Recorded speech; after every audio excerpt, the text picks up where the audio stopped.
In November 1922, a boy walked through the desert mountains of Egypt and discovered some ancient steps carved into the rock. Subsequently, this find became one of the world's largest and most significant archaeological discoveries. This step was part of Tutankhamun's untouched tomb. Archaeologists found about 5,000 ancient objects, including jewelry, fabrics, painted vases, and funeral masks. You've probably seen one of them. It has become one of the most recognizable attributes of ancient Egypt. More than 100 years have passed since then, and now humanity has finally become close to another large-scale discovery, the tomb of Cleopatra. This queen was the last active ruler of the Ptolemaic Kingdom of Egypt, who sat on the throne from 51 to 30 BCE. There are many ancient records about Cleopatra, her reign, and her unusual personality, but until now, no one has discovered the secrets about her passing away in the burial place. So, one archaeologist, Dr. Kathleen Martinez, has been studying ancient records and temples around Alexandria for decades, and concluded that the tomb of the queen should be located under the ancient city of Taposiris Magna, founded in 280 BCE. It was a big city on the northern coast of Egypt, where tens of thousands of people were engaged in trade and industry, and it seems that Dr. Martinez's guesses turned out to be correct. She and a group of archaeologists have discovered a secret underground tunnel near Alexandria, with a length of about 0.8 miles. It was cut into the rock under Taposiris Magna's temple. During further excavations, they found many things that indicate Cleopatra's tomb lies in the tunnel's depths. It's also possible that she is buried there together with the Roman commander, Mark Antony. According to ancient records, Cleopatra and Mark Antony loved each other and together opposed the Roman Senate, which declared Antony a traitor. The fact that natural disasters have occurred on the territory of Taposiris Magna for thousands of years can complicate the excavations. Earthquakes and floods destroyed the city and possibly flooded its underground tunnels. But archaeologists hope the ancient tomb remains untouched, and that it hides many treasures and records about the royal life of ancient Egypt during the reign of the last dynasty. There's a chance that excavations will go underwater and in the mud. This will require much time and funding, but archaeologists are sure it's worth it.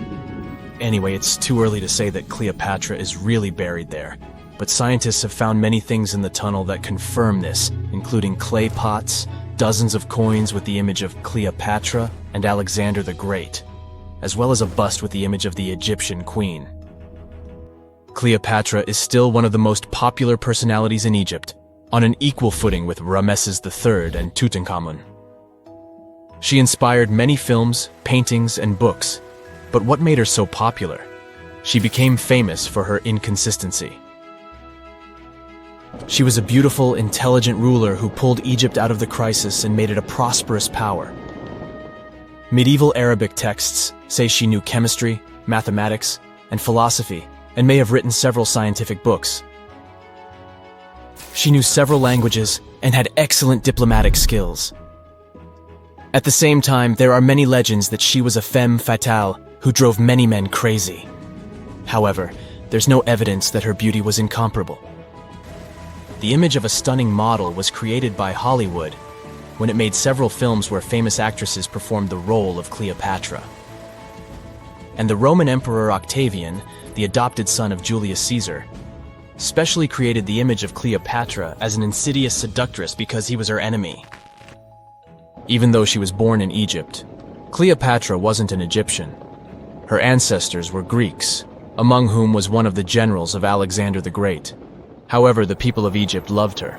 She learned the language and was very sensitive to the traditions of this country. She knew the history, mentality, and customs of ancient Egypt well. She raised the level of its economy and strengthened its status as a world power. Much of this was made possible thanks to her cunning and impressiveness. She loved theatrical performances and lavish celebrations. She knew how to surprise people and put on a show. But behind the exterior image of a luxury lover was an intelligent and calculating ruler. Ancient Egypt was a rich, luxurious country, and Cleopatra did everything to increase its wealth and strengthen its position in the international arena. For example, she was once in conflict with her brother Ptolemy XIII Odd. The queen knew that she wouldn't be able to resist him, so she decided to attract Julius Caesar to their side. The Roman emperor arrived in Alexandria, where Cleopatra wanted to meet him, but Ptolemy knew about her plans and was about to prevent her from coming to Caesar. Then, instead of a rich and noisy arrival, Cleopatra decided to make her visit inconspicuous. She wrapped herself in a carpet or linen bag the emperor's servants carried into Caesar's private chambers. Cleopatra emerged from the carpet and impressed the Roman emperor with her beauty and determination. As a result, they fell in love with each other and became close allies. After some time, she impressed another influential Roman for diplomatic purposes. She arrived to meet Mark Antony on a golden barge with purple sails and silver oars. Cleopatra was dressed in the image of Aphrodite and sat under a magnificent canopy. Her servants dressed like cupids and were blowing her fan and burning incense. But Cleopatra created such a show for a reason. She knew that Antony revered Greek mythology and considered himself the embodiment of Dionysus. As a result, he was so impressed with this woman that he ended up marrying her. Cleopatra defended her crown, strengthened her alliance with Rome, and bore Antony 3 children. In Egypt, they threw big parties and enjoyed wealth with power. However, the relationship of a high-ranking official with the Egyptian queen caused a scandal in Rome. Octavian was Antony's primary opponent in the struggle for power, so he exploited the situation to darken the competitor's reputation. He used propaganda to make Cleopatra an insidious seductress in the eyes of Roman citizens. He accused Antony of succumbing to her charms. The Roman Senate supported Octavian and declared Cleopatra an enemy. In 33 BCE, this conflict reached a high point when Antony's navy clashed with Octavian's fleet. The latter won and forced his enemy to flee to Egypt with Cleopatra. According to some records, they took refuge near Alexandria. Pursued by the Romans, they hid in one of Cleopatra's palaces and met their end. Some legends say that Cleopatra was an expert in poisons. She provoked a venomous snake, a viper or an Egyptian cobra, to bite her. Also, according to another legend, she pricked herself with a poisonous needle. There's a theory that Cleopatra always carried an ampule with poison inside her hairbrush. And when she was cornered, she soaked the needle with this poison and pricked herself. None of this can be said for sure. Scientists are still trying to find out the truth. Perhaps when they reach Cleopatra's tomb, the world will get more answers about her tragic fate. She is considered the last ruler of Egypt. After her passing, Octavian plundered her palaces and temples and returned to Rome, where he became the main emperor. He successfully ruled the country and expanded its borders. His reign ended when he turned 75. World history would have looked different if Cleopatra and Mark Antony hadn't lost that naval battle. By the way, did you know that more time has passed between Cleopatra's reign and Neil Armstrong's flight to the moon than between the reign of the Egyptian queen and the construction of the Great Pyramid of Giza? Armstrong took a step on the Earth satellite in 1969, 38 years after the birth of Cleopatra. And the construction of the pyramid took place in 2560 BCE. Imagine how long the history of ancient Egypt is. Cleopatra is closer to us in time than to the pyramids. For more than 3,000 years, the gold mask of Pharaoh Tutankhamun stayed hidden in the Valley of the Kings. This artifact, which stands about 21 inches tall, shows how skilled and artistic the ancient Egyptians were. But nobody expected that X-rays would reveal its biggest secret. King Tut was the last ruler of his family during the 18th dynasty. He took the throne at just 9 years old, but ruled for only 10 years before he passed away unexpectedly. If we're being honest, back in ancient Egypt, he was mostly forgotten by the rulers who came after him. His tomb wasn't a big deal for them, so much so that even the grave robbers forgot about him. It might sound a bit sad, but the truth is that it was actually great news for us. Since his tomb was practically forgotten, it ended up being perfectly preserved. While the other tombs in the Valley of the Kings were looted, his remained sealed and untouched. So when it was discovered back in 1922, it had over 5,000 precious objects inside. That made Tutankhamun basically an instant celebrity and one of the best-known pharaohs nowadays. Among the treasures was the most stunning piece, his golden mask.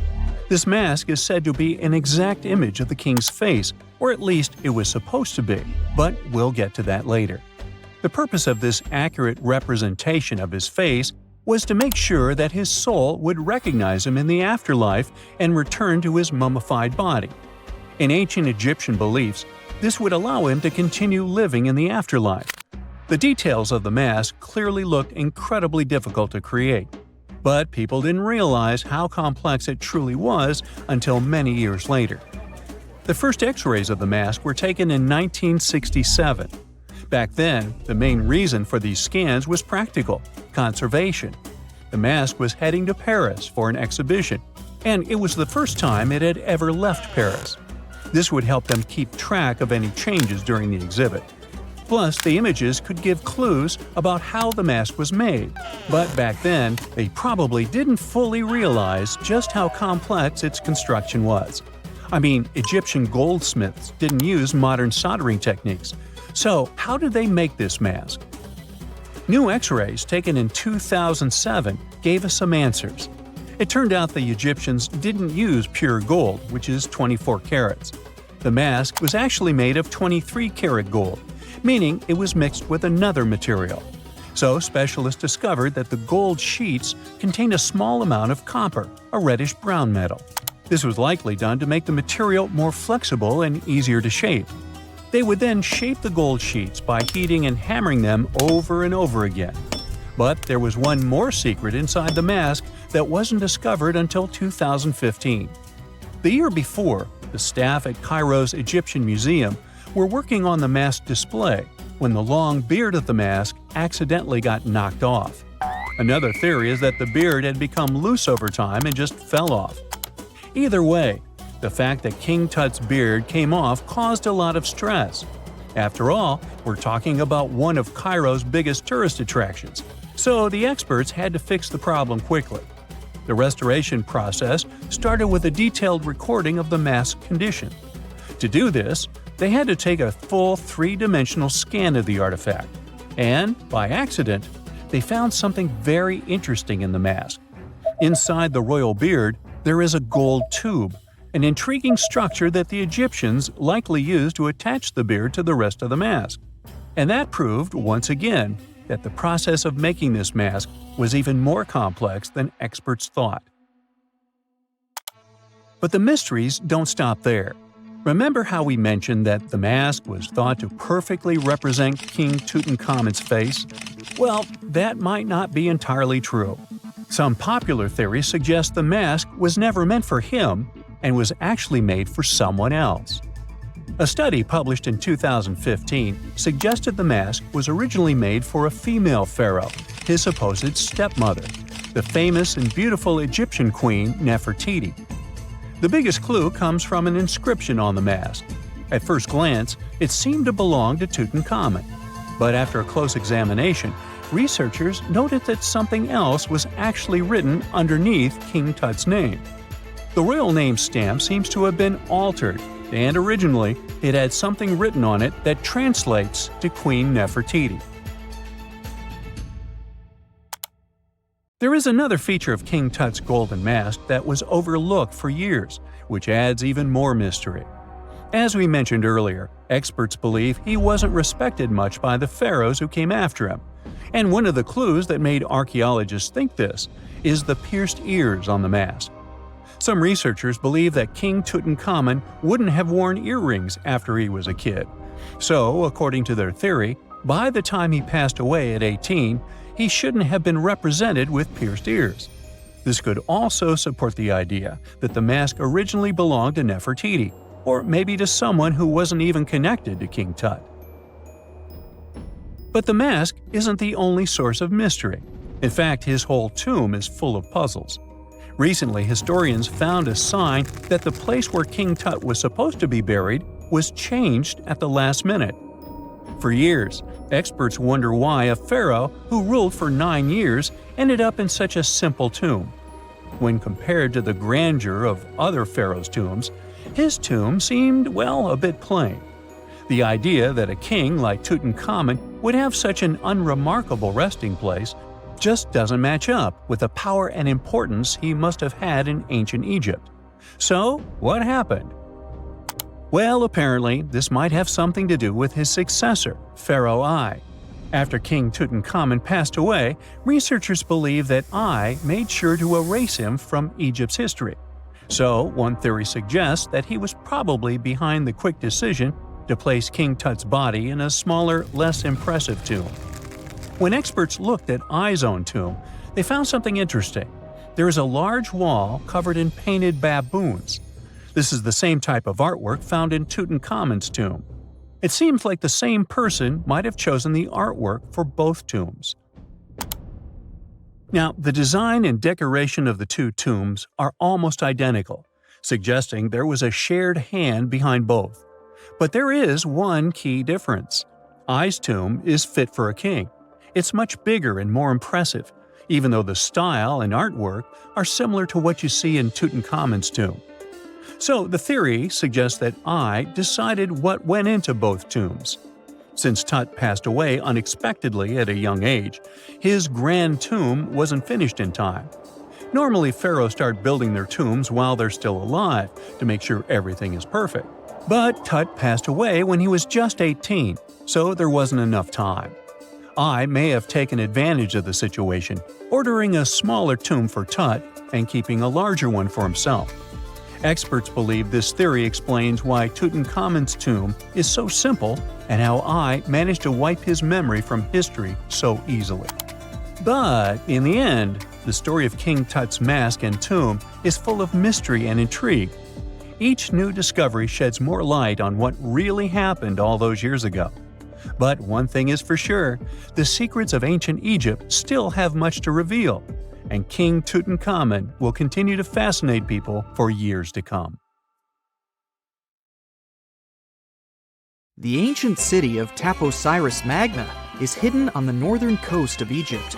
These days it has very little of its former glory, but what lies beneath it may hold the secret to uncovering a famous mystery, that of Cleopatra, the most memorable Egyptian queen in history. The recently discovered tunnel is also known as a geometric miracle for its time. Excavations have uncovered a 43-foot-long structure below the ground, which is partially submerged in water. Its shape and construction technique are similar to that of the Eupalinos tunnel, another amazing ancient discovery. This one is located in Greece and was built by excavating simultaneously from 2 points, aiming to have them meet in the middle. The use of math and geometry to make this construction was astonishingly precise for those days, more so since it was built near a mountain. Archaeologists that have been working on the Taposiris Magna site since 2004 believe this tunnel may lead to the lost tomb of Cleopatra. The clues they found so far seem to back up this theory. For starters, the city and its temple were built by one of Cleopatra's ancestors, Ptolemy II. All the architecture seems to indicate it was dedicated to the ancient spirit Osiris and his queen Isis. Throughout her reign, Cleopatra did try to associate herself with Isis, so it may be no surprise she chose this location as her final resting place. Scientists have yet to pinpoint Cleopatra's tomb, but research continues with the help of modern technology. To study this location better, archaeologists have even used a special device called ground-penetrating radar. This tool allows us to analyze what lies beneath the ground without being intrusive. Since this tunnel is so old, research needs to be done very delicately. Seeing pictures of what's underground before you start digging is incredibly useful and has been done here since 2011. Finally discovering Cleopatra's tomb may help us piece together her story, especially what might have happened during the last portion of her life, which is still surrounded by mystery. We still don't know the exact cause of her passing. Some believe she may have let herself be bitten by a poisonous Egyptian cobra. Others have suggested that she was well accustomed to toxic substances, even hiding some in her hairbrush in case she ever needed it. But that's not to say she chose to use it on herself.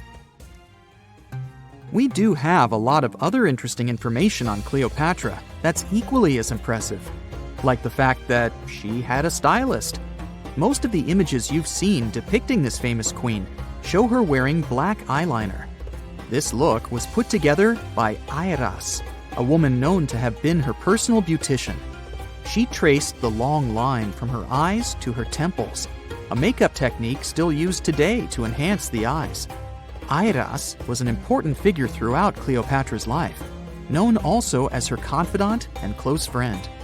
There are even theories that suggest Airas was there by her side when she passed away. Despite her well-thought-out looks, Cleopatra wasn't as pretty as she's described. Or at least, that's what recent research has pointed out. Sure, if we look at movies and modern imagery, she's depicted as this incredibly beautiful woman with symmetrical and delicate features. However, if we look at coins showcasing her image from back in the day, her looks are rather average. Her image on the coins might have been adjusted, too, to make the queen look stronger in the eyes of her people. So there is no trusted source available to confirm her image, but her description in most pieces of ancient literature speaks of her other qualities, like her voice and personality, not of her beauty. Cleopatra might have been the most famous Egyptian queen to this day, but she wasn't the first choice. She did have an older sister, Berenice, that was initially supposed to take the throne. Berenice passed away before she could do that, so Cleopatra took on the role and began investing in her education. She traveled throughout the country quite frequently, so she could become accustomed to her people and their needs. She was only 18 when the responsibilities were passed down to her, and immediately gained popularity because of her intelligence and education. Her taste in literature was quite good too. She was known to be a fan of Homer, the famed Greek philosopher and poet. Cleopatra loved to write as much as she loved to read. There are even claims that she wrote a book on medicine and cosmetics, but we have no evidence to this day that such work ever existed. Part of being a great leader back then meant you had to speak multiple languages. Cleopatra clearly understood that, and that's why she's rumored to have known many languages to varying degrees. Some archaeologists suggested she spoke Greek, Egyptian, and Ethiopian, as well as many Arabic dialects. She might have even spoken Latin, but there's little evidence to support this claim. She might not have had angelic looks, but Cleopatra was really careful with the way she looked, even with her diet. She was known to have enjoyed simple meals, including a variety of fish. Since she lived close to the Mediterranean Sea, it's really no surprise. As a treat, she liked to eat stuffed pigeons, which she also served to her guests. Other dishes on the menu included vegetables and fava bean soup. Fruits and nuts weren't missing from her diet either, and she was also a big fan of honey. Recently, a team of experts has even tried to recreate her famous perfume. Think of it like the ancient equivalent of Chanel No. 5. Cleopatra was known to be a fan of luxurious scents, which she believed could even influence how people treated her when they met. The basis of this scent is myrrh, a resin gathered from a local tree. Other ingredients added to the mixture were also found back in the day, like cardamom, olive oil, and cinnamon.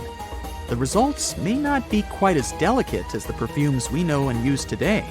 Its consistency was way thicker, and the scent lasted way longer. When she was at the height of her power, Cleopatra might have been the richest person in the world.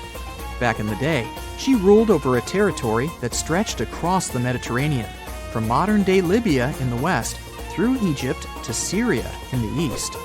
This is the largest territory ever ruled over by a woman.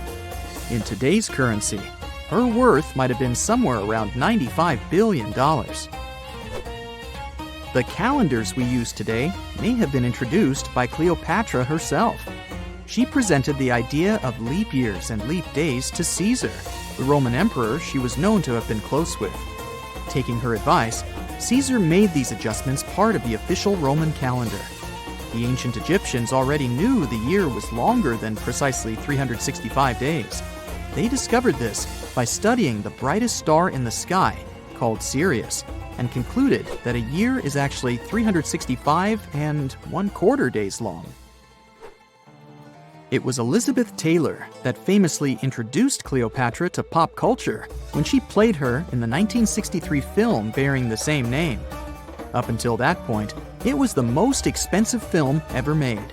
It was originally supposed to cost somewhere around $2 million, but ended up costing a mind-boggling $44 million. That's mostly because of script and production issues. To make this iconic movie, producers created 79 sets from scratch, as well as over 26,000 costumes for the cast. Elizabeth Taylor's Cleopatra costumes alone cost somewhere around $200,000. Thankfully for the producers, the movie made headlines and was well received by critics, making it a box office success. A lot of people associate Cleopatra with another famous Egyptian ruler, King Tutankhamun, nicknamed King Tut. Surprisingly, apart from both of them being Egyptian pharaohs, they have nothing else in common. For starters, King Tut lived around 1,300 years before Cleopatra did, and there is also no connection regarding their ancestry. Cleopatra had Macedonian Greek roots, while King Tut was a native Egyptian. Unlike many other ancient Egyptian burial grounds, King Tutankhamun's tomb stayed hidden and free of unwanted thieves for 3,000 years. One reason was that the tomb was smaller than average and tucked away in a place called the Valley of the Kings. This area was already being extensively explored by the time they stumbled upon Tut's spot. The entrance was all covered in debris from building a nearby tomb, which must have also helped keep it a secret. There were also zero writings or signs on the outside of the tomb. Time passing also played a part in keeping it in amazing shape until the 1920s, when a man named Howard Carter finally made it in. But was Carter that big of a hero? Some recent findings say he might have been sneakier than initially thought. People used to think Carter wasn't just a glorified treasure hunter, he was a true archaeologist. Before Tut, he had been on a relentless quest for Egyptian artifacts. He discovered his interest in these unusual objects when he was a child, and soon started drawing the sculptures and inscriptions that were found in ancient tombs. After stumbling upon the remains of King Tut, Carter spent a decade recording and processing all sorts of objects, like golden thrones, chariots, and statues from Tut's tomb, shipping them down the Nile to Egypt's museum in Cairo. Well, at least that was the official story. More recent discoveries claim that not all of the objects made it to Egyptian officials. A secret letter seems to uncover Carter's little 10 for them, 1 for me policy. The letter in question was sent to Sir Alan Gardiner, a philologist and friend of Carter's, dated from 1922. In these writings, Carter mentioned having found the tomb and was asking his buddy for some advice. In another letter from 1934, Gardiner seems to be thanking Carter for an amulet, which was sent to him as a thank you gift. Carter was adamant that it didn't come from Tut's tomb, but evidently it did. Even the British director of the Egyptian Museum was onto Carter's sneaky endeavors, but couldn't prove it. He compared Gardiner's amulet to others from Tut's tomb, and lo and behold, they were a perfect match. Gardiner was so disappointed to have been put in such a sticky situation that he vented to Carter in another letter. Deciding to be a good friend, Gardiner didn't throw the famous archaeologist under the bus. Instead, he advised Carter to take those stolen goods back to Cairo, just like he'd advise you to like this video and subscribe to the Brightside channel for more amazing videos on the most unique topics in history. It's not the only shady piece of information on Carter's post-discovery behavior. In 1947, a man named Alfred Lucas, who used to work with a controversial archaeologist, gave some information in an obscure journal in Cairo. He claimed that Carter sneakily cracked open the burial chamber door himself. Then he sealed it back up like nothing had happened before the official uncovering. Now, why would he do that? Well, the same theory suggests that Carter and his crew might have entered the tomb early so they could get their hands on some ancient goodies. Obviously, these people couldn't risk having such objects sold while they were still alive, but made sure they were auctioned off after they passed. Carter, though, never confessed to anything. He made no official denial either.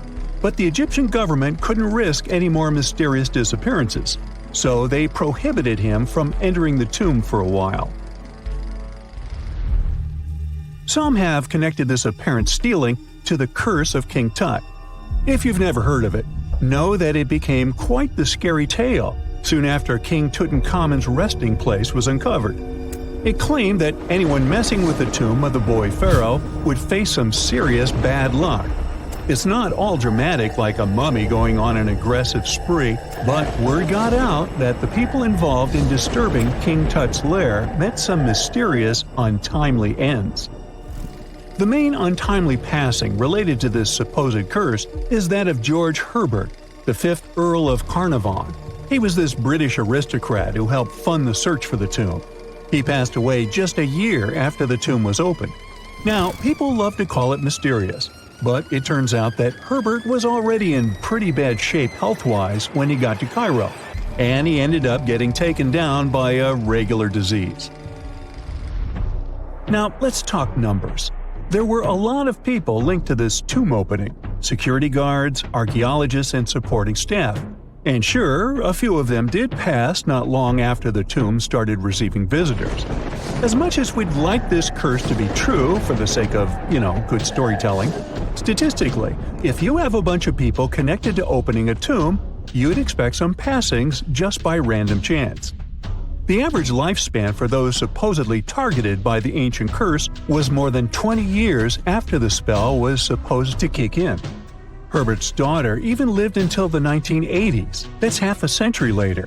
And Howard Carter himself lived until 1935, a solid 16 years after the big reveal. Some have suggested that the whole curse was nothing more than a careful PR strategy. You see, when Tut's tomb was found, Howard Carter wanted to make a priority out of keeping nosy reporters away. So he might have come up with a curse hanging over anyone entering the boy king's resting place. But what was stolen from King Tut's tomb anyway? Well, some jewelry to begin with. It might have been snatched by Howard Carter himself, according to a French specialist. He did some intensive research by looking at old pictures taken from inside the tomb back in the 1920s. He compared those images to various objects from museums and auction houses. He soon started to piece together the whereabouts of some of Tut's jewelry. First up, there's this collar that used to be on Tut's chest. It was all broken into pieces, and some parts went via Carter to the Nelson Atkins Museum in Missouri. Meanwhile, other bits ended up on a necklace owned by some unnamed people who tried to sell it in 2015 but failed. Even the Nelson Atkins Museum agrees, as they've confirmed the information on their website. Then there's a headdress piece. Some beads from it that once belonged to Tut apparently got stolen by Carter too. They were also strung into a necklace and are now being held at the St. Louis Art Museum. Another fancy collar made out of glazed ceramic magic spent some time at the Met, far away in New York. Thankfully, it was sent back to Egypt a bit over a decade ago. This seems to have been, as you'd expect by now, also stolen by Carter. Missing artifacts aside, King Tut still gave a ton of amazing objects that helped us learn more about this incredible ancient culture.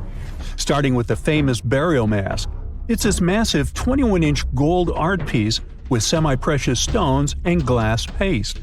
It weighs 22 pounds and showcases the boy pharaoh with a long beard and a headdress with a cobra and vulture.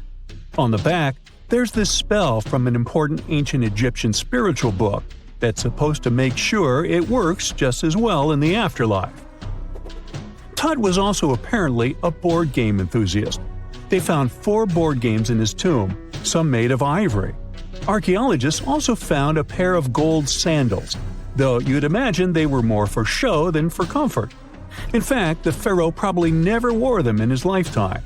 Now, speaking of fashion items, it turns out Tut was quite the fancy ruler. They even found a mannequin in his tomb that was used to pick out, adjust, and store his outfits and jewelry. The boy king seemed to have also enjoyed some music, based on the 2 trumpets historians found in his tomb. Though they were played back in 1935 in a BBC broadcast, the instruments are today considered too fragile to be maneuvered. secant, cosine, tangent, sine, 3.14159. Yeah, that was the cheer we heard coming from the trigonometry club back in the day. For the rest of us in math class, terms such as sine, tangent, and pi were just bewildering. Who invented these and why? Was their only purpose to make it harder for students? Well, not quite. Trigonometry was invented by the ancient Egyptians. They needed this knowledge to construct pyramids, and they did a pretty good job too. The Great Pyramid in Giza still stands today, some 4,500 years after it was built. No recalls either. So let's get out of that classroom and on a journey through time to reveal the secrets behind the ancient Egyptians' precision. Here you are, standing on the Great Pyramid's construction site, some 9 miles from Cairo. Well, the city still isn't there, as you're surrounded only by the desert and teams of construction workers. They're transporting large stone blocks weighing 2.5 tons each. They're inside a wooden sled that sits on large rollers. A crew of 8 men rolls these blocks along the ground. You immediately think of the rollers on a supermarket cash register. The principle is exactly the same, but the scale is greater, much greater. Scientists estimate that the Egyptians used 2.3 million such blocks in the Great Pyramid alone. And the block in front of you is one of the lighter ones. The heaviest of them weighed up to 15 tons. But where did all these blocks come from? Most of them originated from quarries around Giza. It's not that impressive, you think, but wait until you hear how ancient engineers transported the granite used in construction over 500 miles to the pyramid. There were no railways or highways back then, but the mighty Nile was always there. Researchers even believe that the Egyptians dug a canal to connect the Nile directly to the pyramid's construction site. All they had to do then was to wait for the flood season to begin, and voila! The rising water levels floated the heavy stone blocks for them. But how did they lift the enormous stones on dry land to stack them up to the top? Did they use oversized cranes? Well, ancient Egyptians worked around this problem, literally speaking. One of the workers is now pointing to the giant ramp going around the pyramid they're building. This is how a mountain road zigzags its way to the top. If the ramp went directly to the top of the pyramid, then workers couldn't pull the stone blocks along it. It would be too steep. Scientists have calculated that 8% could be the maximum incline. So ancient Egyptians just extended the ramp around the pyramid. Again, these are all theories, as the ramp could have been inside the pyramid, as some researchers suggest. The exact building method is still a mystery, guarded by the Sphinx. That's its real name, right? Wrong. As the Great Sphinx is just the statue's alias. You know, the name writers take when they want to hide their true identity, or a singer's stage name. The Sphinx's real name, translated from Egyptian, means Horus in the horizon. That was the name for the Egyptian deity of the sky. The trail of mystery doesn't end there. As a man walks past you with a bucket of paint, he's going to add a touch of color to the Great Sphinx. Researchers found specks of this red color next to its ear.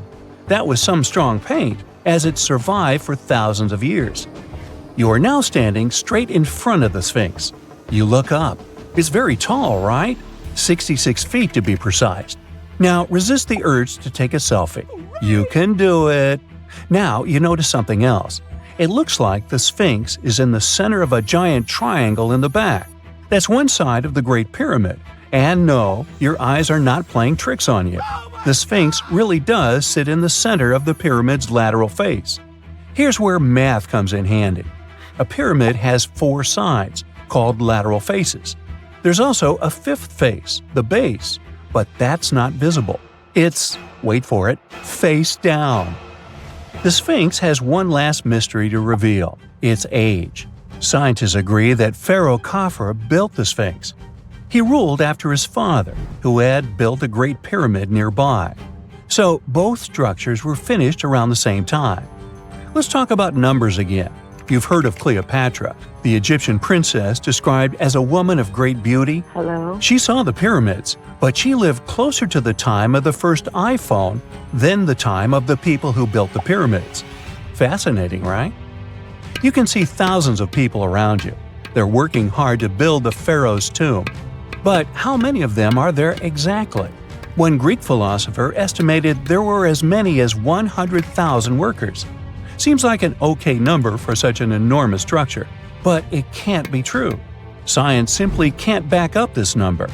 Egyptologists put the total number of workers at 30,000. And yes, Indiana Jones was one of them, at least on the big screen, but he showed up late. Egyptologists know a lot about the pyramids, but not everything. Not because they don't want to, but because they haven't yet dug up enough evidence. They can only guess how the building process went. First, engineers would arrive to choose the right spot and do the necessary measurements. That's why they needed all that complicated math.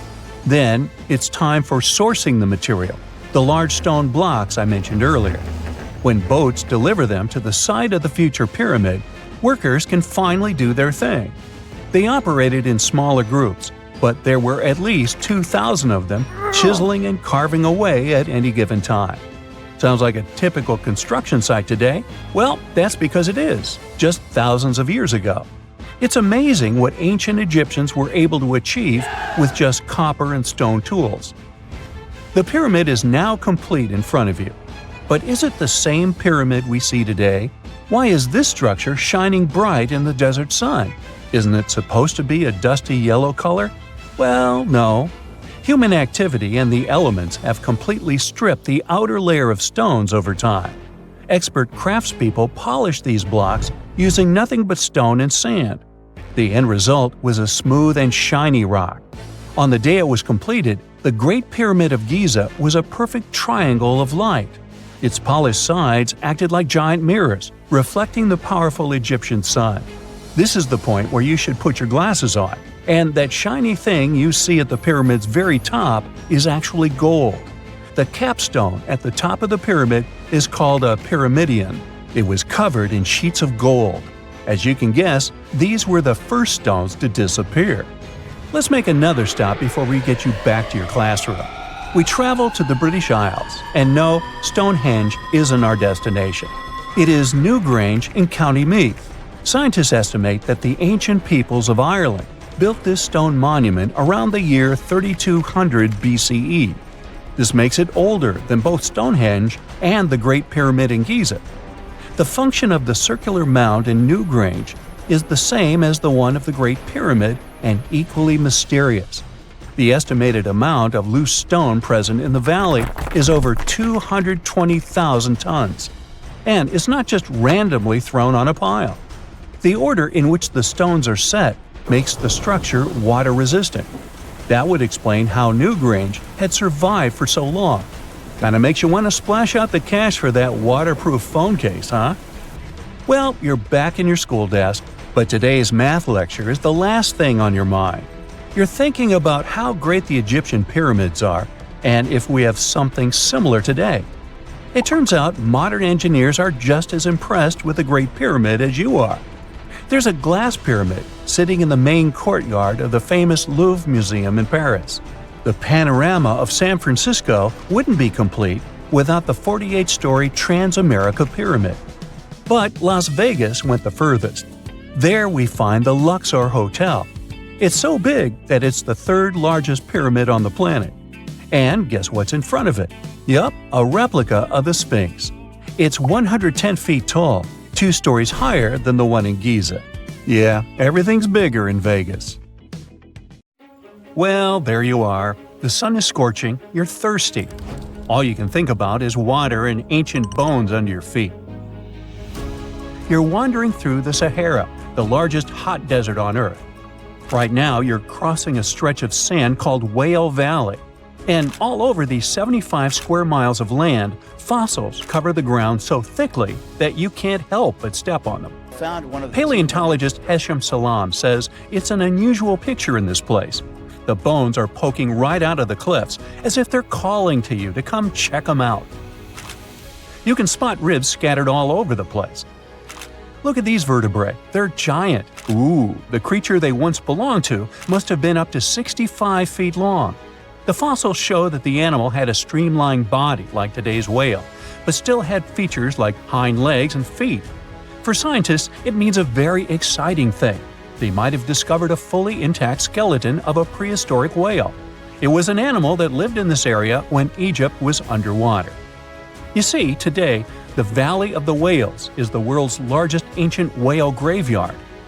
You're likely wondering what marine animals are doing in a desert more than 100 miles away from the nearest coast.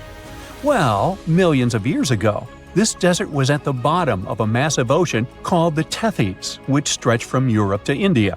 When sea levels dropped, the ocean left behind a seabed covered with fossils. And today, the fossils of some of the earliest known whales rest here, which gives researchers a peek into how today's massive ocean whales may have evolved. The fossils here are super detailed, even with some stomach contents still intact. Uh-oh.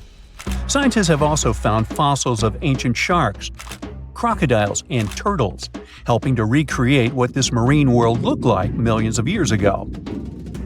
Now, the first whale bones were discovered in 1902, but it wasn't until the 1980s that people really started to explore the area, only when access to this area became better. Sadly, some fossils had been taken away by collectors before the site turned into a protected area. Most of the fossils are just under the surface, slowly revealed by erosion. Whale Valley gives us an amazing glimpse into millions of years of ancient coastal marine life. But let's move further. Ancient whale fossils aren't the only discovery you're going to make today.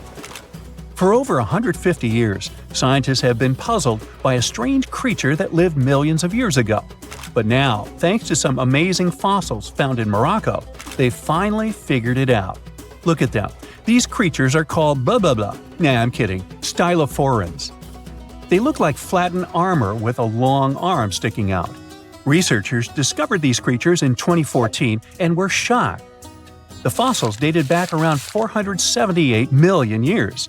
They found around 450 specimens, and to their surprise, some even had soft tissues preserved, which is super rare. Before this, they only knew stylophorans from their hard parts. Originally, scientists thought these creatures were good old echinoderms, animals like sea urchins and starfish. But new discoveries prove that they had a core body and feeding arm similar to modern starfish, complete with a water vascular system to help them move and eat. This finding ends a long debate about where stylophorans fit in the animal family tree. Now we know they're related to echinoderms, but are more advanced because they don't have the typical 5-ray symmetry.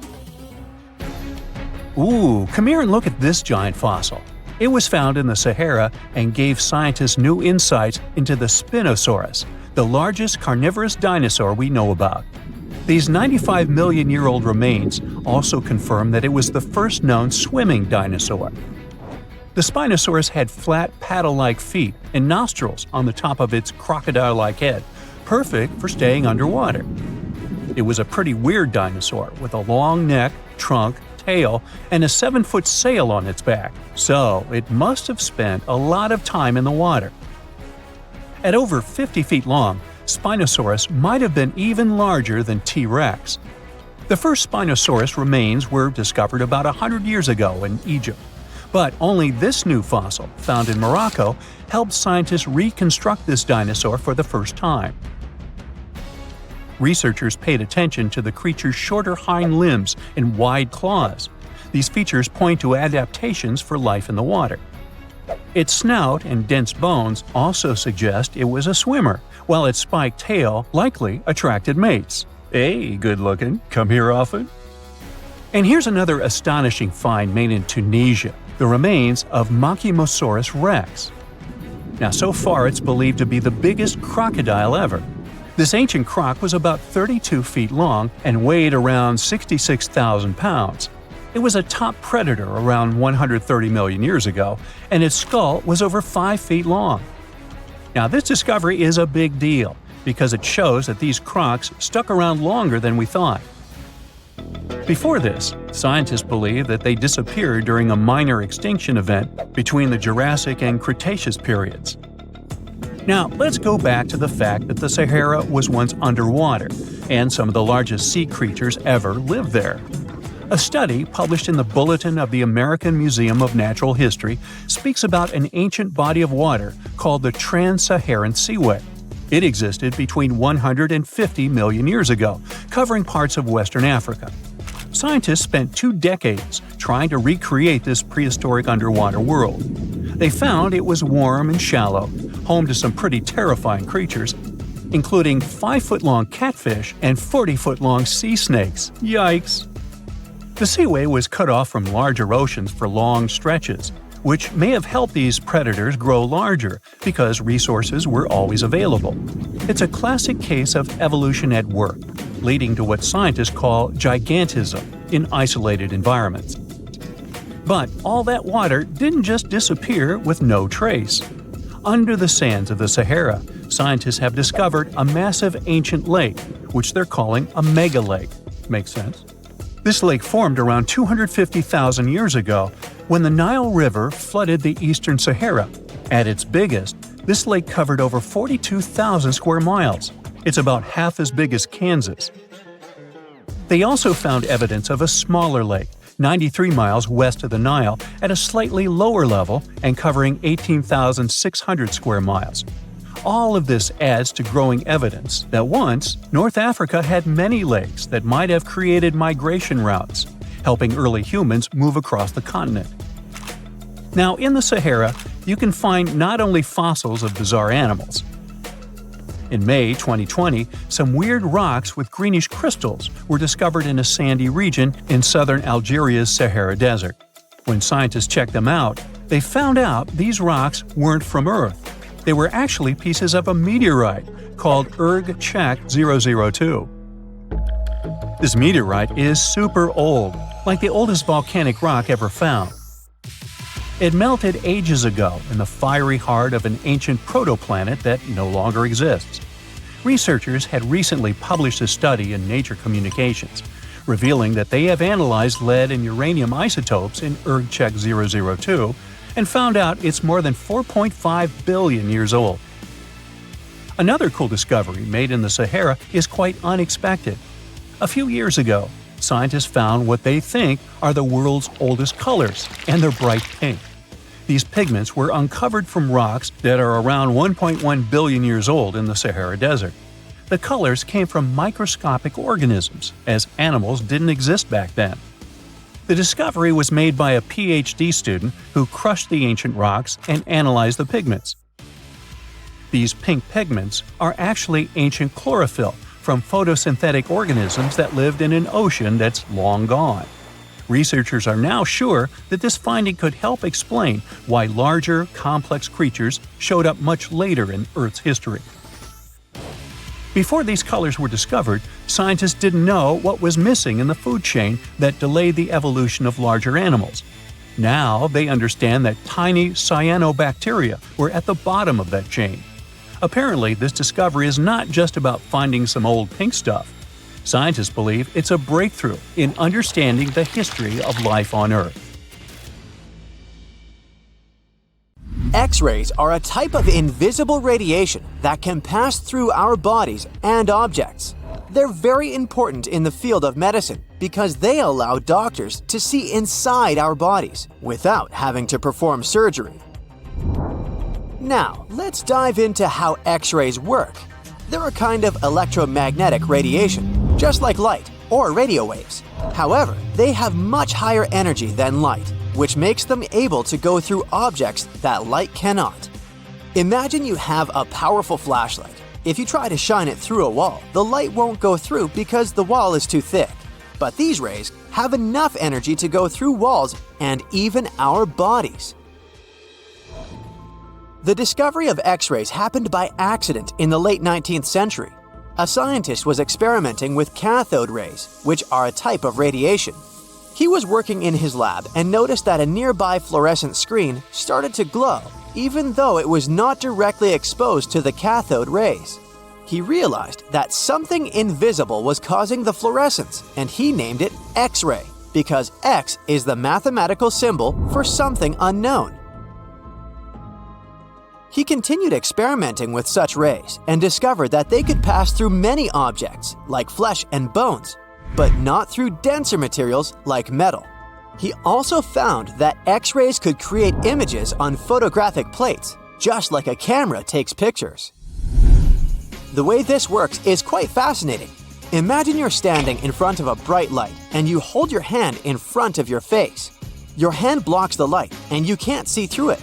But if you place a sheet of tissue paper in front of your hand, some light will pass through, and you'll be able to see the outline of your hand. X-rays work in a similar way. When a doctor wants to take an X-ray of a part of your body, they will ask you to stand or lie down next to a machine. This device has a special plate that can capture the image. Let's say the doctor wants to further examine your arm. They will place the X-ray plate on one side of your arm and the machine on the other side. Then, the machine will produce a controlled burst of X-rays that pass through your arm. Remember how we talked about the tissue paper allowing some light to pass through? Well, in this case, some of those X-rays will go through your arm, while others will be absorbed or blocked by the denser parts of your body, like bones. The plate captures the X-rays that pass through your arm, and it creates an image. This image shows the bones and other structures inside your body, allowing the doctor to see if there are any problems or injuries.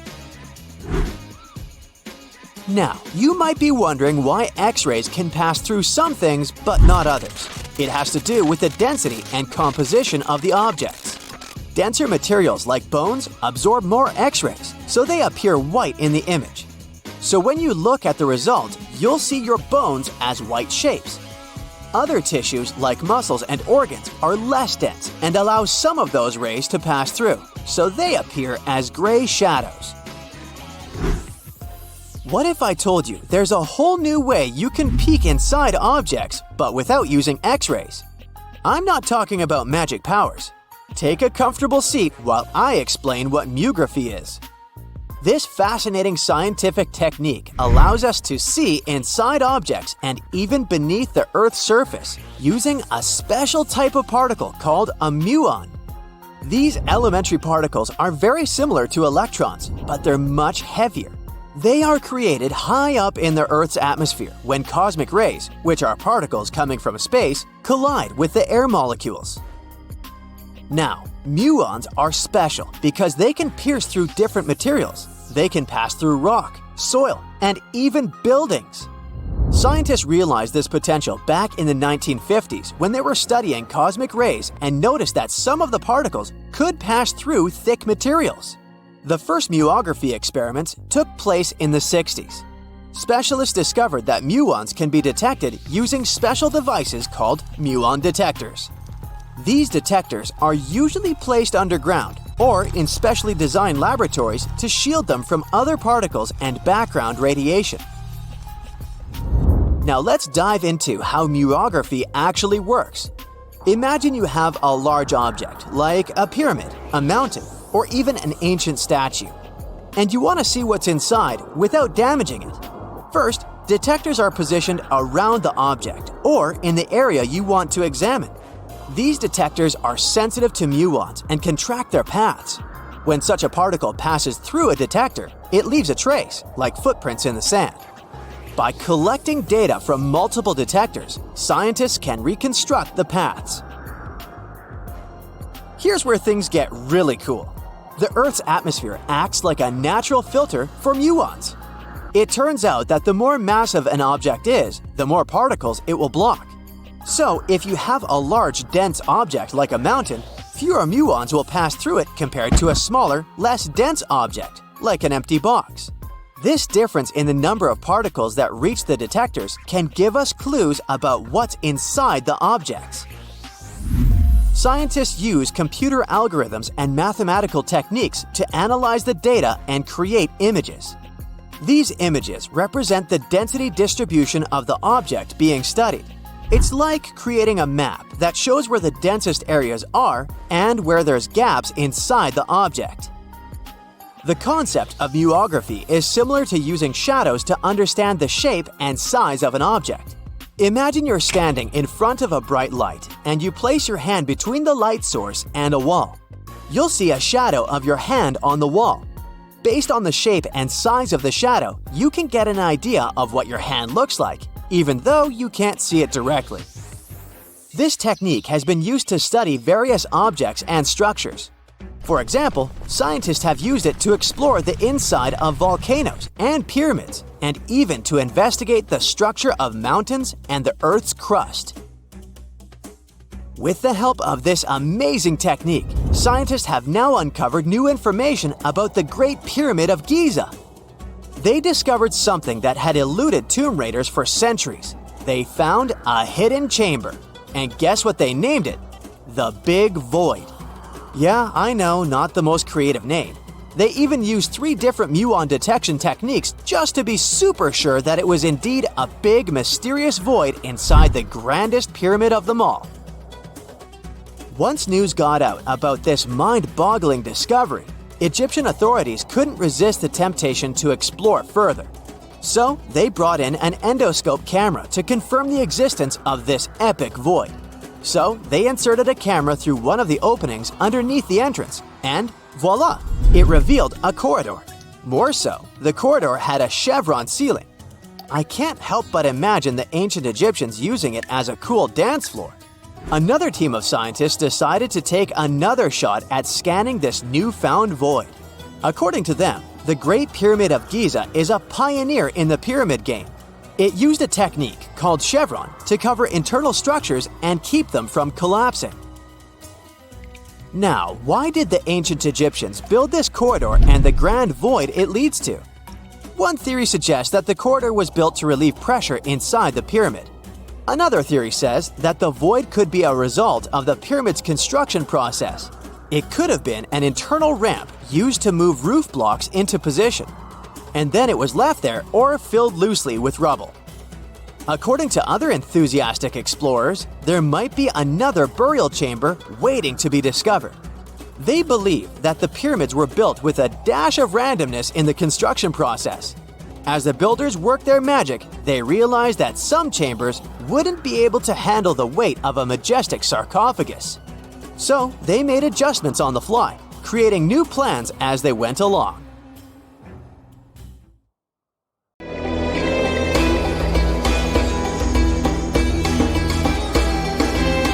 The Great Pyramid was created as the final resting place of ancient Egyptian monarch Khufu. According to legend, French leader Napoleon entered the Great Pyramid and came back out looking shaken and super pale. He never revealed what he saw inside, but whatever it was is said to have affected him for the rest of his life. When Napoleon entered the pyramid, he would have walked through a super tight and ascending passageway. He'd then go through another passageway, known as the Great Chamber. This corridor would have been much taller than the previous one, and would have cobbles too. He'd then reach the King's Chamber, the centerpiece of the Great Pyramid, which was lined with huge blocks of granite. But it wouldn't have looked as grand as we might imagine. There are no hieroglyphics decorating its walls, as Egyptians only began decorating the burial chambers of pyramids much later on. The pharaoh's tombs deep inside the pyramid would have also been filled with treasures, from chunks of gold to the world's most expensive jewelry. But this would have all been looted a long time ago. The only thing that probably would have been left in there would have been a huge sarcophagus, which would have once contained the king's mummy. He'd also have to walk past the queen's chamber. This room most likely didn't hold any queens though, as pyramids were usually only built for one person. There are mysterious tunnels leading from here. To this day, no one is really sure what they're there for. And that's not the only mysterious and creepy thing Napoleon may have encountered, as stories of pharaohs leaving ancient curses on pyramids go way back. Many pyramids had warnings written on the outside, telling of horrifying things that would happen to those who entered and disturbed the peace. We might not know what exactly Napoleon found in the Great Pyramid that scared him so much, but we know for sure what was found in Tutankhamun's tomb. Tutankhamun was an ancient Egyptian pharaoh who was only 8 or 9 years old when he took to the throne. He became a cultural phenomenon when his tomb was discovered almost completely intact in 1922. His pyramid sits in the Valley of Kings in Thebes, modern Luxor, which is in Egypt. Unlike the Great Pyramid, Tutankhamun's tomb was covered in beautiful wall decorations. The walls told the story of how he would travel to the afterlife through the underworld. Egyptians believed all people would have to take this journey, so they would fill their tombs with objects and paintings to help them get there. There'd also be spells painted on the walls. They believed this would help people pass over to the next realm. The journey would be pretty long, and for that reason, the ancient Egyptians would also fill the pyramids with food. Tutankhamun's pyramid was filled with 8 fruit baskets. They even found something called gingerbread fruit in there. The rooms were jam-packed with furniture, statues, clothes, and staves, amongst a whole bunch of other things. You'd likely find a lot of clothes and expensive jewelry in the pyramids as well. The ancient Egyptians wanted their ancestors to travel in style to the afterlife. They put Tutankhamun in his final resting place with over 50 pieces of clothing, all of the highest quality. There were tunics, scarves, gloves, and headdresses, and a ton of jewelry. Bracelets, pendants, necklaces, rings, and scarabs for protection were all found inside. Each of them was made of gold or precious stones. There were also fans made of ostrich feathers to keep the old pharaoh cool in the hot Egyptian sun. But the temperature inside the pyramids never actually went above 68 degrees Fahrenheit. The ancient Egyptians developed a super cool air conditioning system that we don't fully understand even today. Tutankhamun's pyramid also contained 130 walking sticks made from ebony, ivory, silver, and gold to help him on his journey. There were 3 chariots hidden away in case he got tired of all the walking. They also put 11 boat paddles inside, but there was no sign of any boat. The pyramids would be littered with the pharaoh's favorite scents and perfumes. During the excavation of Tutankhamun's pyramid, it quickly became clear that it had been robbed during ancient times. There was damage to doors and traces of oils left in empty jars. It looks like someone raided the pyramid for gold and the scents, perfumes, and oils that had been left for King Tut. There was still a bit of perfume, which was made from coconut oil and frankincense, left in one bottle. It seems like Pharaoh Tutankhamun loved board games. There was an ivory traveling set of senet in his pyramid. Although we don't know for sure exactly how to play it, we have figured out it was sort of an ancient Egyptian version of backgammon. It looks like it was a 2-player game where the goal was to knock your opponent off the board. Not really sure who Tutankhamun's mummy was supposed to play with, though. The ancient Egyptians had some rituals that may seem pretty strange to us. For example, they used to shave their eyebrows off if they ever lost a cat. So it's not too surprising they put some really weird things inside pyramids. Archaeologists discovered a collection of mummified cats and scarab beetles in pyramids that date back more than 4,000 years. They were found in the pyramids of Saqqara, which is south of Cairo. They also found a bunch of makeup kits and mirrors inside. Makeup was worn proudly by both men and women in ancient Egyptian times. Eyeliner was the most popular cosmetic. The Rosetta Stone was one of the best discoveries ever made in pyramids. It was found by our man Napoleon Bonaparte and his team. It's a black granite rock that dates back to 196 BCE. It's transcribed in Greek, Demotic, and hieroglyphic. When it was translated in 1822, we got the key to understanding ancient Egyptian hieroglyphics for the very first time. The discovery of Queen Hatshepsut's mummy in 1903 changed our understanding of the Egyptians forever. After she had passed away, her successor, Thutmose III, removed most of the evidence of her reign, so we basically knew nothing about Egypt's first great female leader. She's now gone on to become one of the few and most famous female pharaohs of Egypt. Pharaoh Khufu even had a fully fledged boat in his pyramid. Archaeologists uncovered more than 1,200 pieces of a giant boat near the Great Pyramid at Giza. They reassembled the boat, and it's a whopping 144 feet long. It's most likely a solar boat, which was designed to carry the resurrected king with the deity Ra. Fun fact, the Pyramid of Giza is the last remaining of the 7 wonders of the ancient world. The other 6 are the Hanging Gardens, the Colossus, the Temple of Artemis, the Mausoleum, the Lighthouse, and the Statue of Zeus. This pyramid was also the world's tallest man-made structure for 3,800 years, and it's the biggest pyramid in Egypt. It took a staggering 2.3 million blocks of limestone, and some weighed as much as 80 tons. It took an incredible 100,000 laborers and a whopping 23 years to build. Its original height was a mega 480 feet. In 2017, archaeologists discovered something weird about Egypt's Great Pyramid. There's a hidden void that's at least 100 feet long, and no one really knows why it's there or what's actually inside it. The weird void is the first inner structure discovered within the 4,500-year-old pyramid since the 1800s. Scientists used cosmic rays to detect the massive hole, but are still no closer today to finding out what's inside. The ancient Egyptians took a lot of care building the pyramids, and everything was strategically placed and structurally sound, so it's super unlikely that this hole is due to blocks falling over time. Loads of pyramids also contain small model figurines called ushabti. These represented attendants. They believed they would come to life to serve the pharaohs in the afterlife. But it's amazing that all this stuff actually fit inside. There isn't actually a huge amount of space inside the structures. It's mostly just rock. One of the most unexplored and mysterious places on Earth is located in plain sight. It's one of the most majestic monuments of humankind. The wonder of the ancient world hides a secret that scientists and archaeologists still can't solve. This is the Great Sphinx of Giza in Egypt. The huge sculpture of a lion with a human head was carved out of rock about 4,500 years ago. Scientists still don't know the exact date of its creation and are also unaware of who built it and what for. There are many assumptions and theories, but none of them has been confirmed.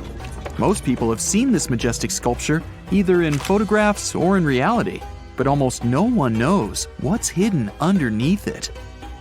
The statue of the Sphinx was carved from a single piece of limestone. It was painted.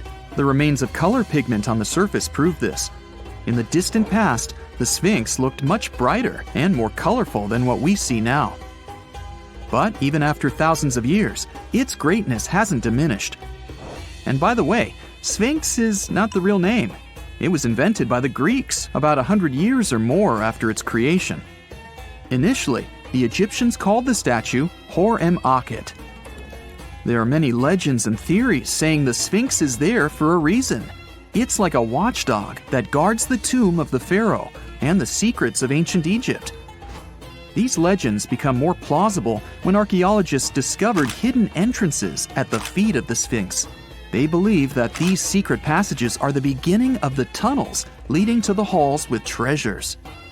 You can find a lot of stories on the internet that claim the Sphinx hides the Hall of Records, a repository filled with ancient and secret knowledge. One of the main artifacts of this repository is supposed to be the records of the ancient mythical state of Atlantis.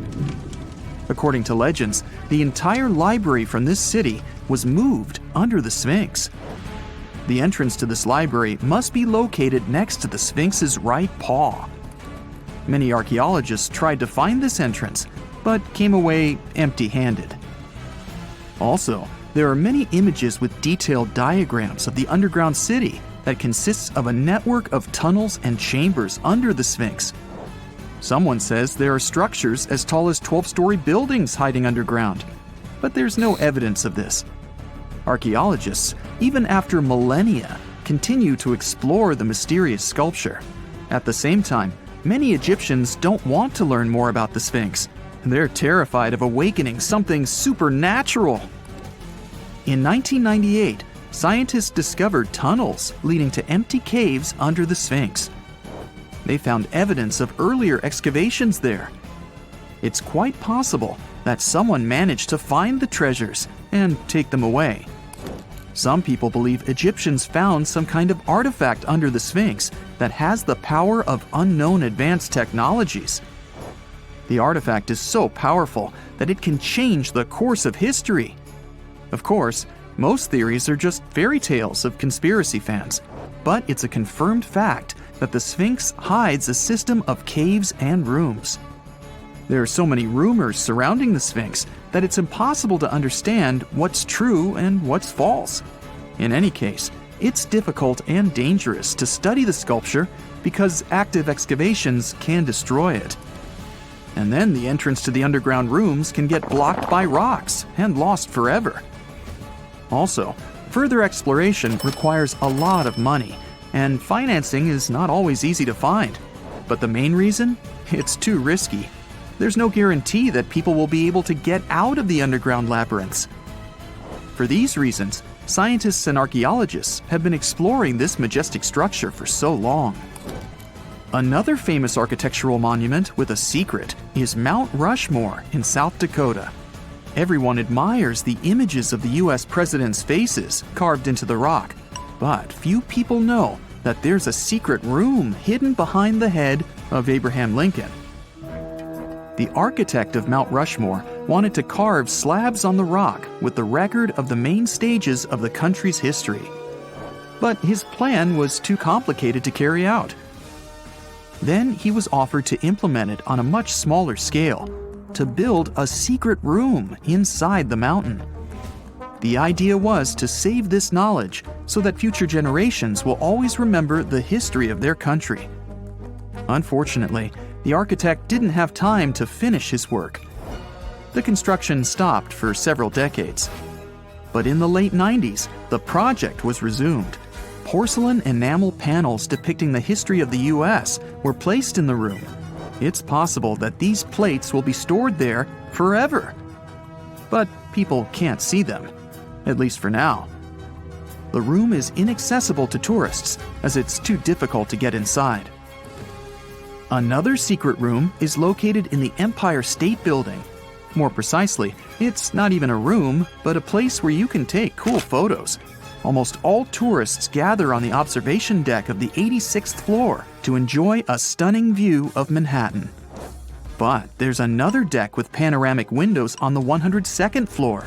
There are way fewer people there because almost no one knows about that place. Fortunately, access to this deck is open to everyone. You probably won't have to wait in line for a long time to take a photo. You'll feel special because you're in such a secret place where there are almost no people. But the coolest place is even higher, on the 103rd floor. This is a spacious observation deck where celebrities get their photographs taken. It's not a public place, but if you know the right people, you can get there. There are almost no security measures on the site. Only a low ledge between you and an abyss. That's why crowds of people are forbidden from coming here.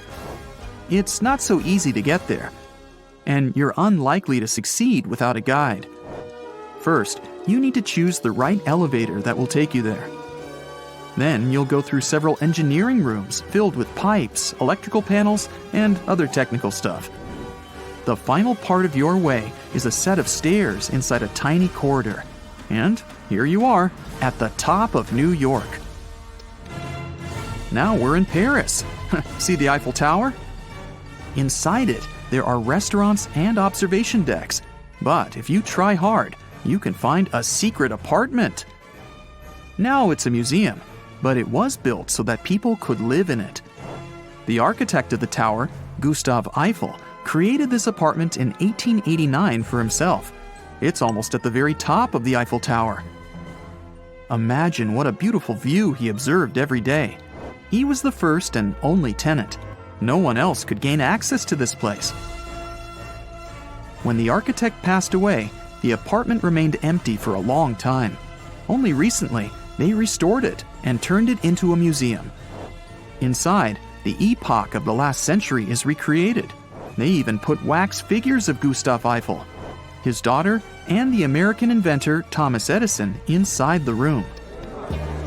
This place is filled with an endless stream of passengers, office workers running late, visitors from other cities, noise, and train whistles. At Grand Central Station in New York, among all these sounds, you can hear the sound of a ball hitting a racket, if you're in the right place. A real tennis court is hidden inside New York Central Station. It belongs to a tennis club that arranges corporate games for employees of many companies.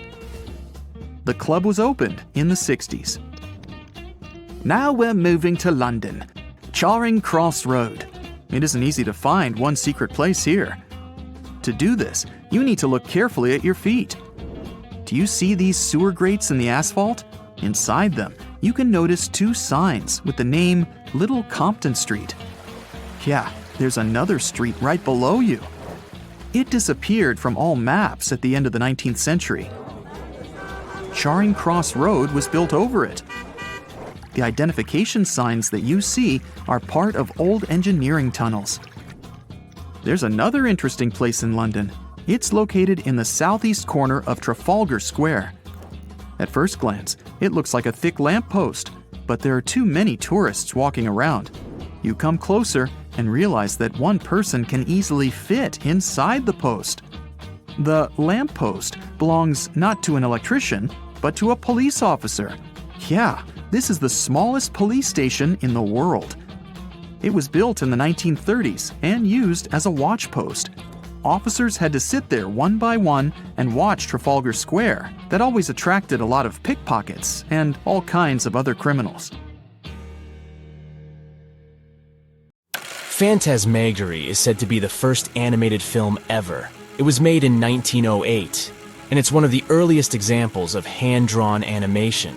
But did you know that ancient people entertained children with cartoons about 2.6 million years ago? A new study reveals that ancient people were the ones who first made pictures look animated. How? They carved pictures of animals on stones and placed them around fires. When the light starts bouncing around, those ancient animals just can't help but shake it and shimmy. The prehistoric carvings come to life in the flickering firelight, with those animals jumping in and out of focus like they're ready to party. Imagine how fun it would have been for prehistoric families to sit around a fire and create these animated carvings. It turns out that even some of the ancient wall paintings and carvings found in caves were inspired by their appearance in the moving light and shadows of flames. So, basically, these old-timey carvings were made to come to life when firelight hit them. And now researchers made a movie showing that cool effect on a 3D model of some horse engravings.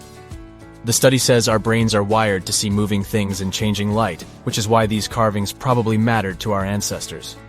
In other words, cave people were like, hey, let's carve some cool stuff on this rock, and when we light a fire, it'll look like it's moving. And now these scientists were like, that's awesome! Let's make a movie to show this, everyone! Andy Needham and his teammates used modern scanning and virtual reality tech to study 50 flat carved rocks called plaquettes made of limestone. These rocks were found in southern France back in the 1800s and now sit in a museum in London. They are covered in 77 realistic carvings of all sorts of animals, like horses, reindeer, and chamois. Apparently, Homo sapiens, with a lot of time on their hands, made these engravings a whopping 12,000 to 16,000 years ago.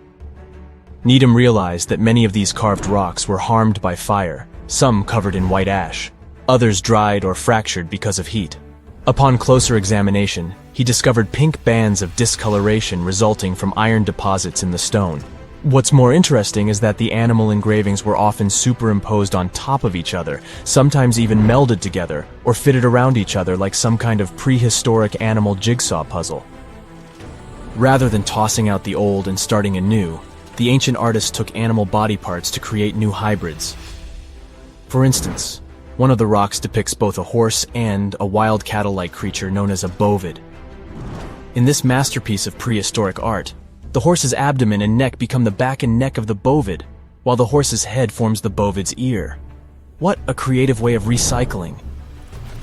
Researchers believe that the prehistoric rocks from Montestric were used as primetime entertainment for our ancestors. More than one person carved the animals. People from different levels of skills showed their artistic glory, and it was a group effort.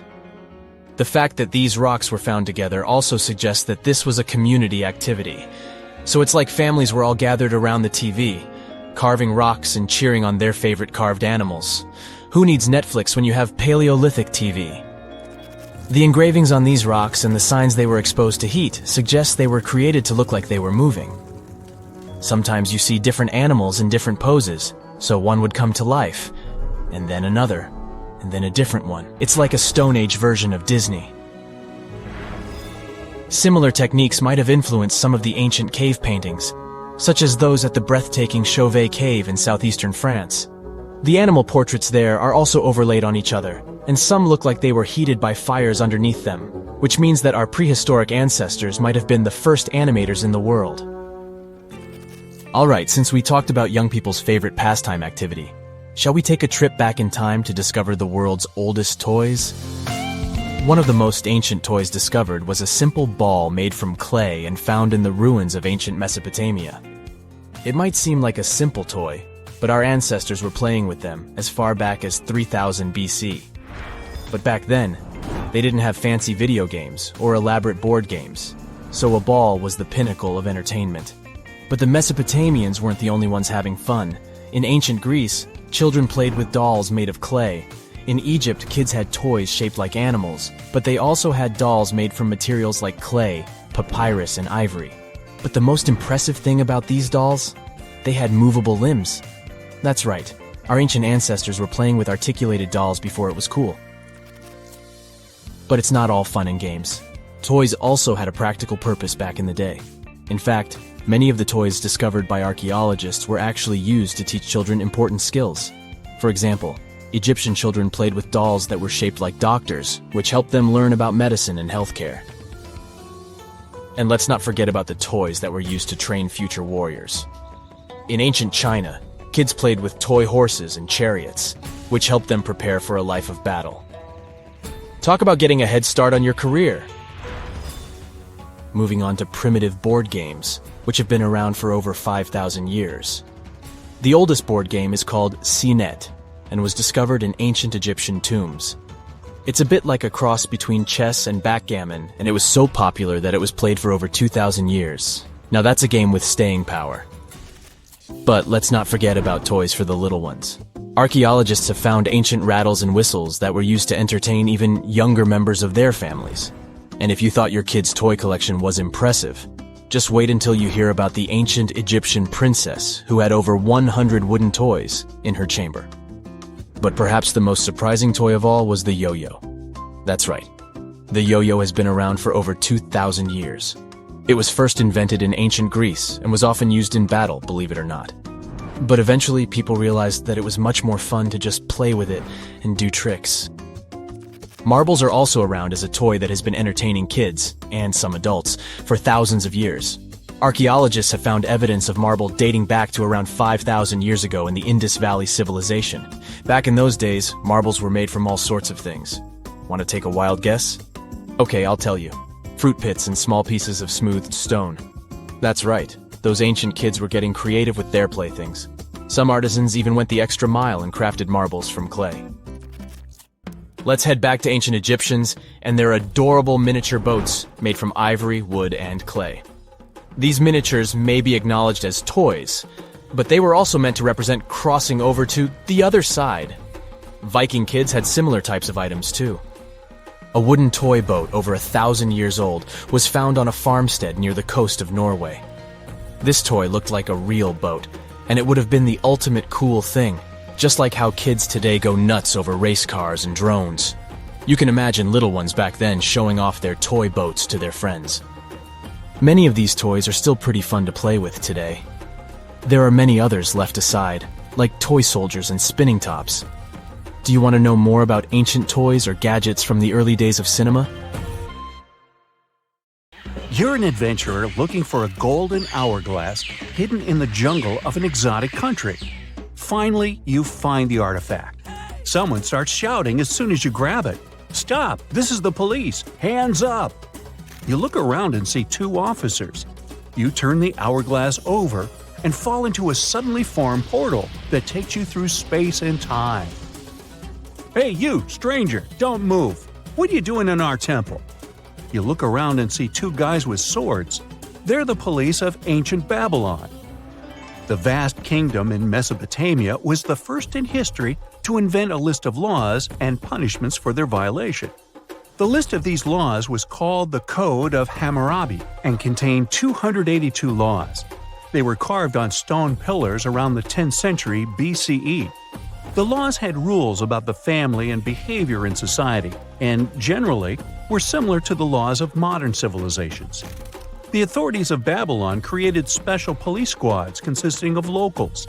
Their goal was to monitor public order and ensure no one broke the law. Some records of the squad's work have survived to this day. They talk about how the ancient police stopped noisy feasts, monitored tax payments, and searched for thieves and looters. In general, their routine was similar to the routine of modern police. They guarded temples and made sure that nothing was taken from them. You're now in their temple, holding the golden hourglass. The sand pours down, and you teleport to another place. It's the 14th century. You're in Nigeria, on a hot plain under the scorching sun. You hear someone approaching you from behind. "Stop! Don't move! Your fate will be decided at the meeting." Two Okonko guards, members of the Igbo ethnic group, walk to you holding spears. Okonko consisted of rich and poor people, young and old. They were the judges of justice and ensured that no one violated the laws. Each village had its own Okonko squad. They severely punished those who cheated or harmed other people. Okonko also solved land disputes. Before passing a verdict or sentence, Okonko discussed it at public meetings. You haven't broken their law, but you're a stranger in their village, so they want to grab you. Fortunately, the hourglass transports you out of there. Now you're inside a temple in ancient Egypt. You hear barking dogs, screaming monkeys, and human voices. "Who are you?" You turn around and see the Medjay, the police of the Middle Kingdom of ancient Egypt. These experienced guys with swords patrol the streets with dogs and even monkeys. They were residents of the neighboring kingdom of Nubia. Still, as the territory of Egypt expanded, they offered their services as the guardians of order. During the New Kingdom, the temple priests of Egypt performed police functions. They protected temples and caught looters and thieves. If someone stole something from a temple, temple priests arrested the thief and conducted their own investigation. They won't investigate anything this time as you disappear and continue your journey. You're in a hot jungle now. You can see large stone buildings through bushes and trees and hear a flowing river and people's voices. You're next to a large agricultural area. It looks like a modern civilization in a tropical forest. But this is the 15th century, and you're in the Incan Empire on the South American coast. Police officers are called tokrikokes here, which means the one who sees everything. Two tokrikokes pass by you and don't tell you anything. The Incan Empire had a developed legal system, and no one could arrest you just like that. The one who accused another person of violating the law had to be above the rank of the accused. Therefore, tokrikokes were the most senior people in cities. They kept order and also conducted a population census. Their duties also included the distribution of land and the construction of roads and bridges. They held all court proceedings publicly and punished those who committed serious violations. But for petty hooliganism, people were just subjected to public censure. Here, you feel safe thanks to the harsh but fair laws. But the hourglass is restless and takes you to ancient Greece. And to be honest, you're out of luck because the Cryptia of Sparta is in charge here. These tough guys got trained in duels from an early age and developed incredible strength and endurance. Yeah, everything is as we've seen it in the movies. The Cryptia means hidden. This police force always acted cautiously and quietly to deliver a crushing blow. They didn't have armors or big swords. They were wearing light clothes and had sharp knives. The Cryptia kept order and made sure farmers paid taxes and shared their harvest. Also, the Cryptia suppressed any rebellions among people. Unlike the people in other countries, the Cryptia worked at night and rested during the day. Well, it's daytime, so no one will arrest you.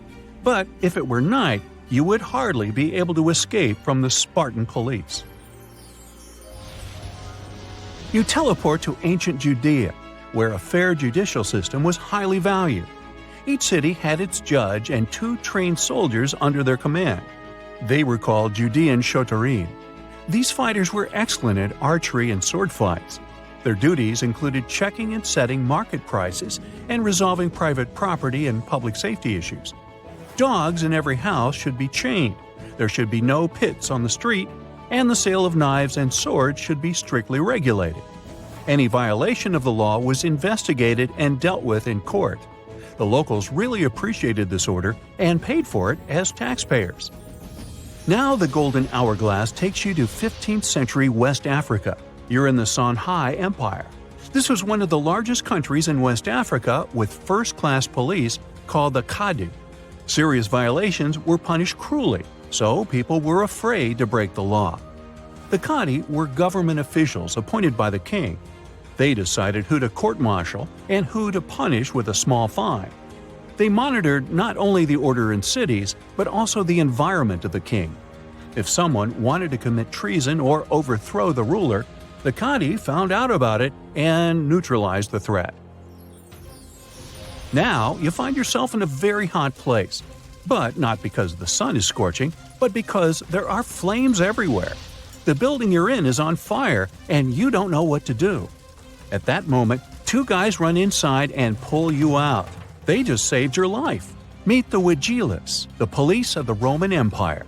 More precisely, they were firefighters.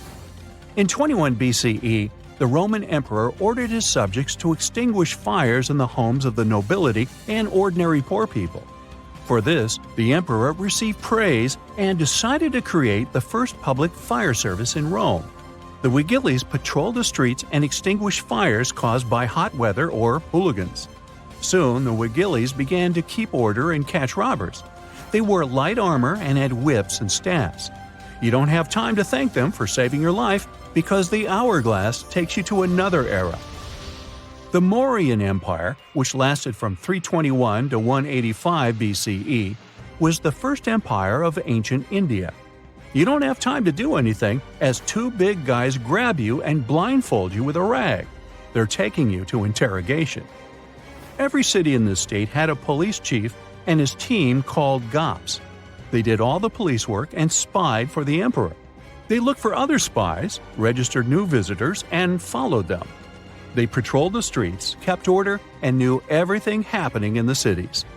They're going to put you in a cage, but you disappear right from their hands. You've finally returned to the 21st century. There's no more sand in the top part of the hourglass.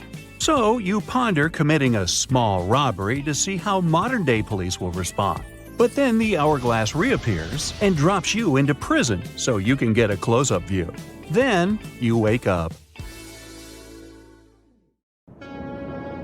Scientists make discoveries that change the world, but even they can face mysteries.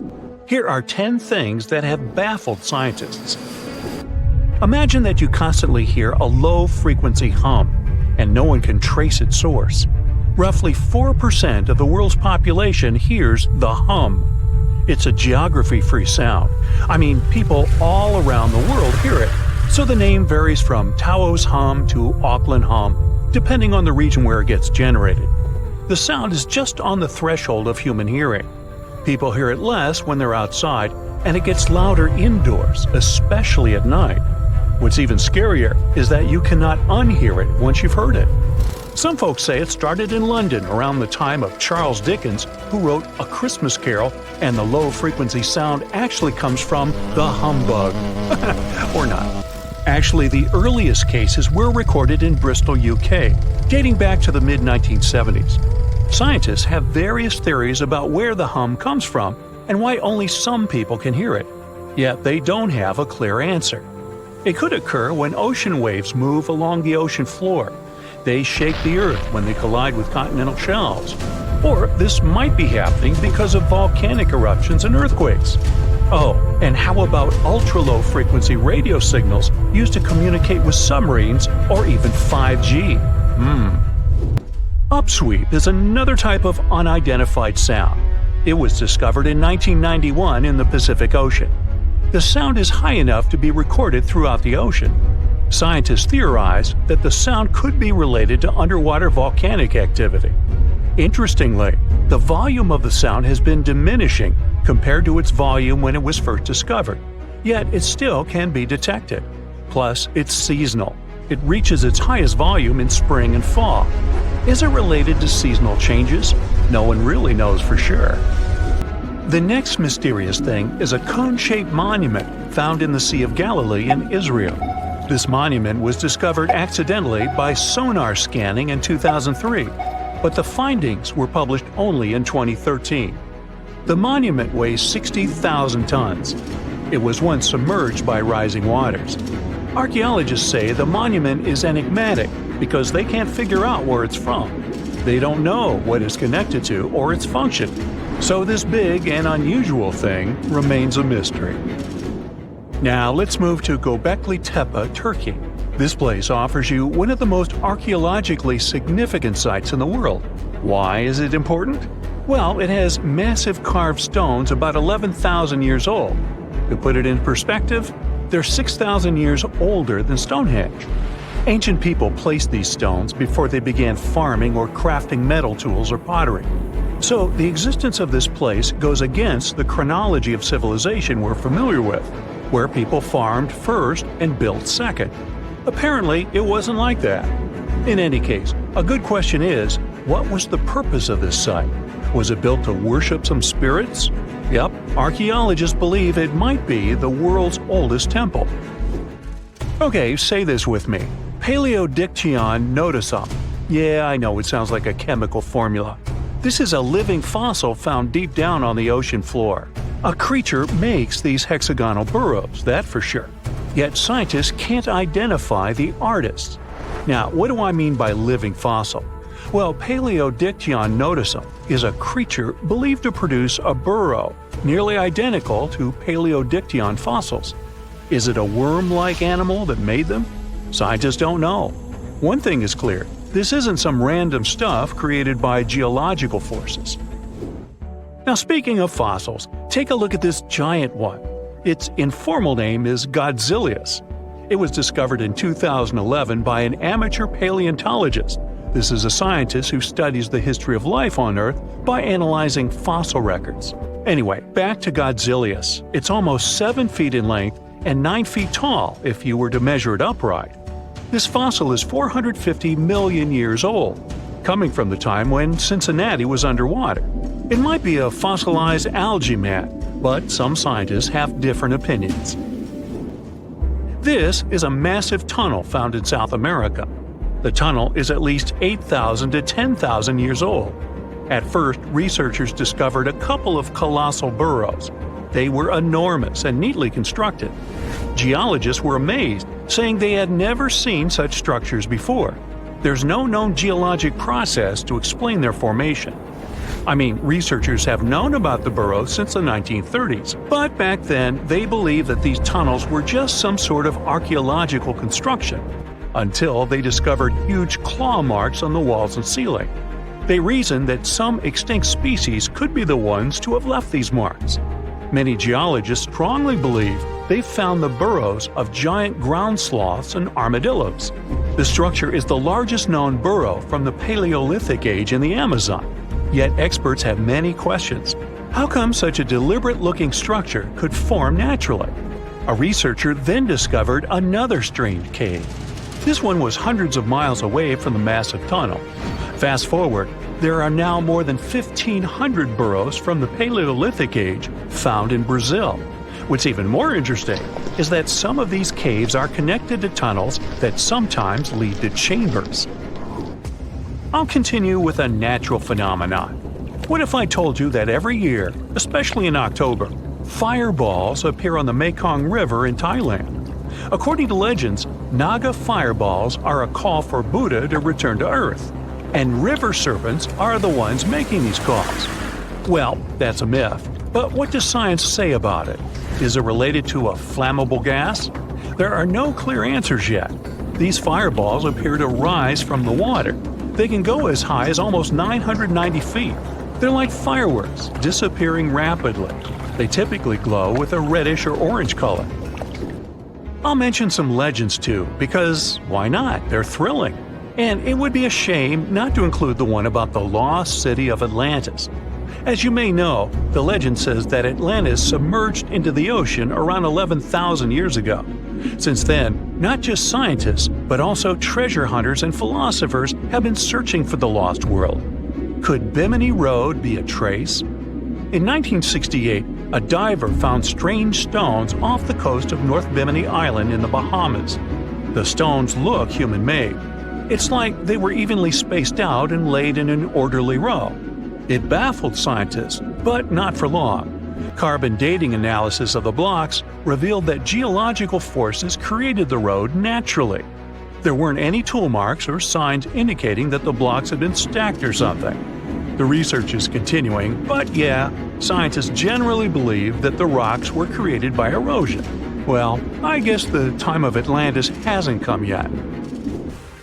Okay, picture this. You're wandering on the beach, and you see dozens of octopuses walking past. In 2017, a group of people from Wales witnessed exactly this. Why did these creatures come out of the ocean? No one knows the answer. The group reported that they had seen 20 to 30 octopi crawling on the sand. The people looked for some signs of injury, but found nothing. They said that they had carried the animals back to the ocean. Interestingly, these creatures kept crawling onto the shore when people were asleep. Experts say that it's hard to be sure of the reason that pushed the animals to the beach without conducting a physical examination. They're still speculating about the reason behind this unusual and rare occurrence. Could it be overcrowding? Furthermore, the octopi were well armed. A separate study points out that the more fishers hunt large animals that feed on octopuses, the more the octopus population grows. Maybe that's why these creatures have to go farther to find food or shelter. But without proper research, these are only theories. There's a lot we don't know about space, too. So here's a bonus fact about the yellowish source of life in the solar system. Scientists have discovered a new type of wave inside the sun. These waves move in the opposite direction to the sun's rotation. Plus, they move super fast, so fast that it's beyond our understanding. Researchers have different theories about the function of the waves. If they figure out their role, this could give them additional insight into the processes happening inside the sun. And yes, the octopi were well armed. So hi, how about exploring some cool and unusual artifacts from the past? Let's go! Have you ever heard of Chinese magic mirrors? These mirrors were made of solid bronze.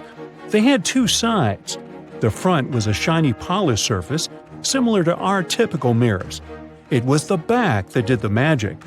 When bright light fell on the mirror, it looked as if it was transparent, and the pattern on the back of the mirror got projected onto the wall. The backside could have different designs on it, depending on what its creator wanted to depict.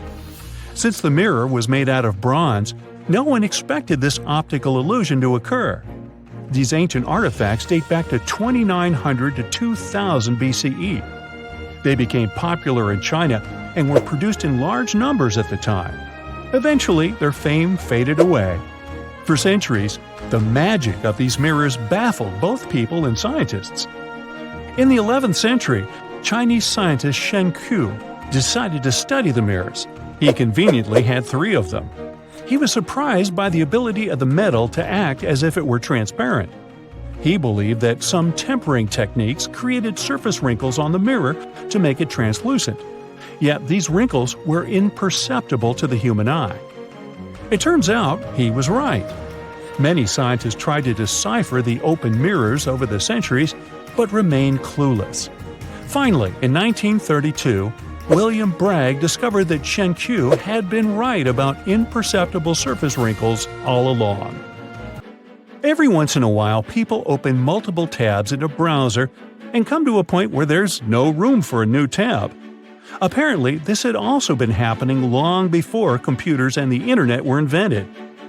Meet the 16th century browser.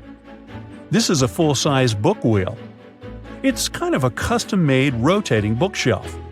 Gregory Hayworth, a specialist in textual science, says that this tool has a system of epicyclic gears. That means that the book wheel has a working principle like a planetary system. One gear rotates around another. The shelves of the device maintain a constant 45-degree incline that holds the book securely as the giant wheel turns. Back then, people used the tool while writing encyclopedias and editions of classical works. In this kind of work, a person has to have many books open simultaneously so that the information from multiple sources can be gathered easily.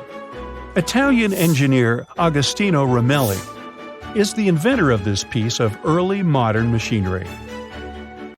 What if I tell you that sponge divers in Greece accidentally found an ancient computer? They pulled out this artifact from a shipwreck near Antikythera Island in 1901. Scientists called it the Antikythera mechanism and labeled it as the first mechanical computer. The machine looks like a hunk of bronze, but it has some kind of mechanism composed of gears and wheels. So, experts first assumed that it was an astronomer's tool. After an X-ray scan, though, they found out that the instrument was far more complex than they thought. The artifact was meant to calculate astronomical positions, track the 4-year cycle of athletic games, and so on. It contained a box with dials on the outside and had an assembly of gear wheels attached. It's still unknown who built an instrument with this level of artistry 2,000 years ago and why this technology was lost. After seeing how sophisticated the device was, scientists accepted that their perception of ancient Greek engineering wasn't really accurate. Professor Michael Edmonds of Cardiff University admits that based on the knowledge they have, this mechanism shouldn't even exist. Edmonds says the machine is one of a kind and its astronomical calculations are precise.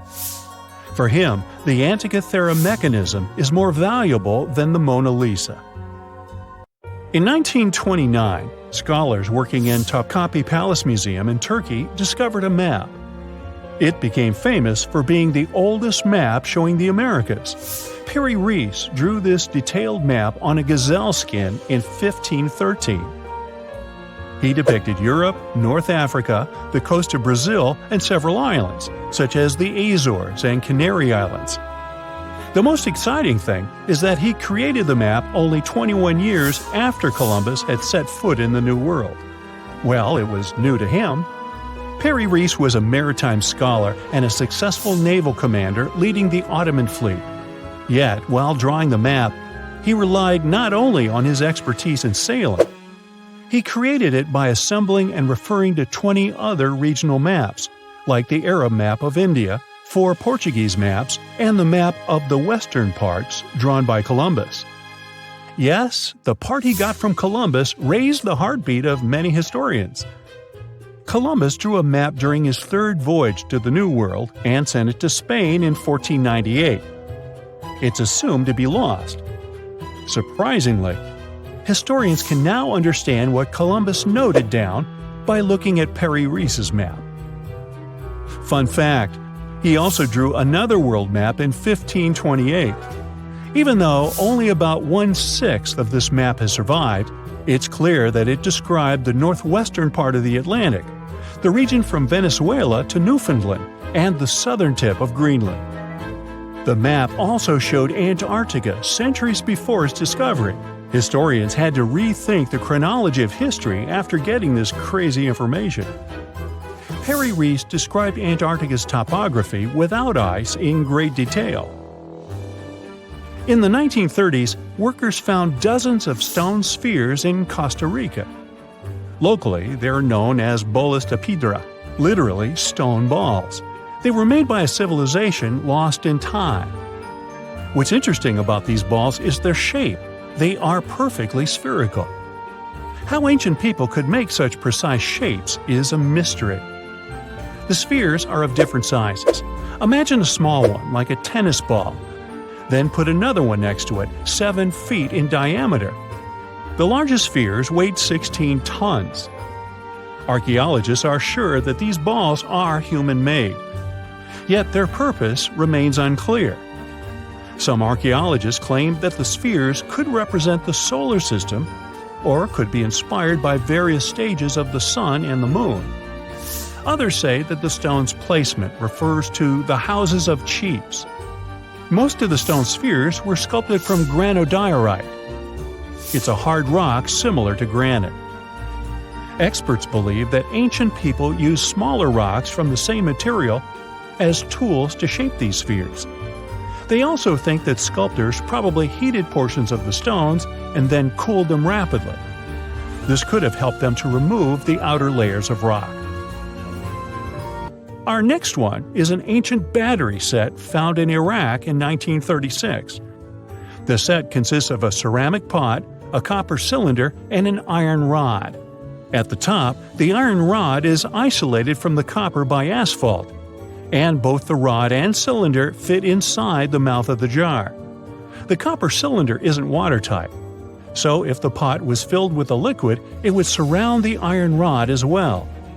Archaeologists focus more on the oxidized iron rod because the vessel just needed to be filled with an acid or alkaline substance to produce an electric charge. After examining this bizarre artifact, an Austrian archaeologist hypothesized that the instrument made use of chemical reactions to generate electrical energy.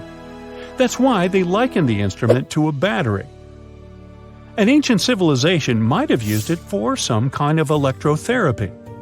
Yet there isn't any electroplated object known from this period. So Koenig's hypothesis was rejected by many archaeologists, but nobody has proven him wrong either. The origin and purpose of the vessel remain unclear to this day. So, want to see the world's oldest art studio? In 2011, archaeologists found 100,000-year-old shells in a South African cave. Those shells were used for paint making. A coating of bright red powder on the inside of a pair of shells is the proof. Archaeologists say they found a complete kit used to produce a pigmented mixture. Now, in a different part of the cave, several paintings were displayed with little price tags on them intended for sale. Nah, just kidding. Although that big one over there would look good over my couch. So how come the world is still talking about a statue that only existed for a mere 54 years over 2,000 years ago? What made this impressive ancient construction so remarkable that we're still discussing it? I'm talking about the Colossus of Rhodes, of course. It's considered to be one of the 7 wonders of the ancient world, along with the Great Pyramid of Giza or the Gardens of Babylon. There are a lot of mysteries surrounding this ancient statue, but let's look at some of the facts first, shall we? What we do know is that the local Rhodians decided to start a massive project once a Macedonian siege over their island was over. In other words, it was their way of honoring the higher powers for their victory. Using a lot of material left behind by the Macedonians, they started the construction of the Colossus, which is estimated to have taken about 12 years. Most contemporary descriptions of the sculpture agree that it stood about 105 feet tall. Now, just to compare, that's about the size of the Statue of Liberty today, which is 151 feet tall. It may not seem like a lot. I mean, Lady Liberty is currently ranked as the 52nd tallest statue in the world. The champion here would be the Statue of Unity in India, standing proud at an astonishing 597 feet. But for ancient times, that was quite an accomplishment. But is the similar height the only connection between the Colossus of Rhodes and the Statue of Liberty? Not really. We do know that they both also refer to Lady Liberty as the modern Colossus, since both statues were constructed as a symbol of liberation. There's even a plaque placed inside the pedestal of the New York statue, inscribed with the first verse of the sonnet, "The New Colossus," not like the brazen giant of Greek fame. To build this massive Colossus statue, they sure needed a lot of bronze. Some ancient records even recount that the construction required 27,000 to 29,000 pounds of bronze. Even for modern times, this is a lot, but back then, they even called it an operation that involved the bronze industry of the entire world. The man tasked with bringing the statue to life was Charles of Lindos, a local Greek sculptor. The whole construction took place from 294 to 282 BCE. But unfortunately, Charles never got to see the end result. We don't know for sure why that happened, but some records claim constructing the Colossus of Rhodes may have led him to complete bankruptcy, since he failed to accurately estimate the cost for the massive statue. Anyway, we still don't know for sure how it was possible to build a statue this big back in those days. They had none of the equipment we have today, like excavators or elevators. Some old records said that they had to invent a completely new, custom method to build it. It all happened on the location, put together piece by piece. They supposedly split the statue into many different sections, and the first one to be constructed was the feet. Once each section was done, huge mounds of earth were placed around it, so they could continue working on the next section above. However, these records were made more than 100 years after the Colossus was finished, so there's little we can say about the accuracy of this information. In all those 12 years, the local Greeks worked around the clock to build the Colossus of Rhodes. They started with a white marble base that they placed at the statue's feet. They then continued with some sort of an iron skeleton, to which they attached the bronze plates. Why did they choose bronze, though? Well, that was more for practical reasons, since bronze is stronger than iron and it can also sustain extreme weather conditions. More so, if you think about it, the statue was located pretty close to the sea, so the air surrounding it would have been pretty salty. That's why they needed to make it out of quite sturdy material. And what about the location? Well, that's something that has been up for debate for a long time. Researchers initially believed that the statue stood with each leg on either side of the Mandrake Harbor, one of many in the city of Rhodes, basically straddling its entrance. As imposing as that may sound, it was likely not the case. First of all, that would have meant the harbor would have to have been closed for the whole duration of the construction, which doesn't seem to match all the other records. More so, after the statue had fallen, it would have probably blocked the entirety of the harbor, which again doesn't seem to be mentioned anywhere. Most recent depictions say that it most likely stood either on the eastern side of the Mandrake Harbor or maybe even further inland. So, what happened to this impressive structure? Is there really nothing left of it to this day? And why did it survive for only 54 years, since it took so long to build and it was so important for locals? Well, as admired and valued as it was to the Greeks, an earthquake took the Colossus of Rhodes away from them. The story goes that because of the movement of the earth beneath it, the statue snapped at its knees and was completely laid on the ground. Nonetheless, the statue still continued to be admired for centuries. The Rhodians refused to rebuild it as they considered it a sign and did not dare intervene with destiny. By the middle of the 7th century, they had taken away what was left of the statue completely. Legend says it took about 900 camels to carry all the bronze away from the location. And what about the looks of the statue? This is also one aspect that is still shrouded in mystery. Even though it was a symbol of the locals' pride in maintaining their independence, they did not use the depiction of the statue for any of the coins they made, even though that was kind of customary.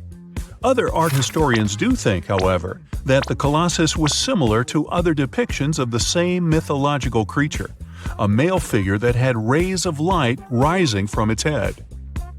The position of its hands is also still up for debate. Some say it might have even been holding a torch. We don't know if his hands were pointed straight down or whether the right arm was raised, like in similar representations in Greek mythology. The original might not be here for us to admire anymore, but there are some plans out there to rebuild it. A group of European architects intends to build a 21st century version of the ancient statue. This new construction is planned to stretch 500 feet tall. It should serve as a cultural center combined with a lighthouse. To make sure it won't have the same destiny as its ancient ancestor, these designers intend to use a lot of technology available today. Firstly, they plan to cover the whole exterior of the modern Colossus with solar panels so that the enormous building has enough electricity. They also intend to use modern resources to make sure earthquakes and wind forces won't affect the massive structure yet again. To do that, they plan to build the statue as a tripod structure, made from its 2 legs and a third pillar of support, constructed from the sash draped over the statue's arm and touching the ground. They also plan to place heavy steel support around the base for counterbalance. They even thought of a suspension system that would permit the statue to rock back and forth, making it a bit more flexible and able to resist all the various weather conditions. The manufacturer's suggested retail price on this project is quite high though, estimated at around $283 million. Supporters of the modern Colossus are optimistic as they are certain they can raise that impressive amount of cash through crowdfunding and private investments.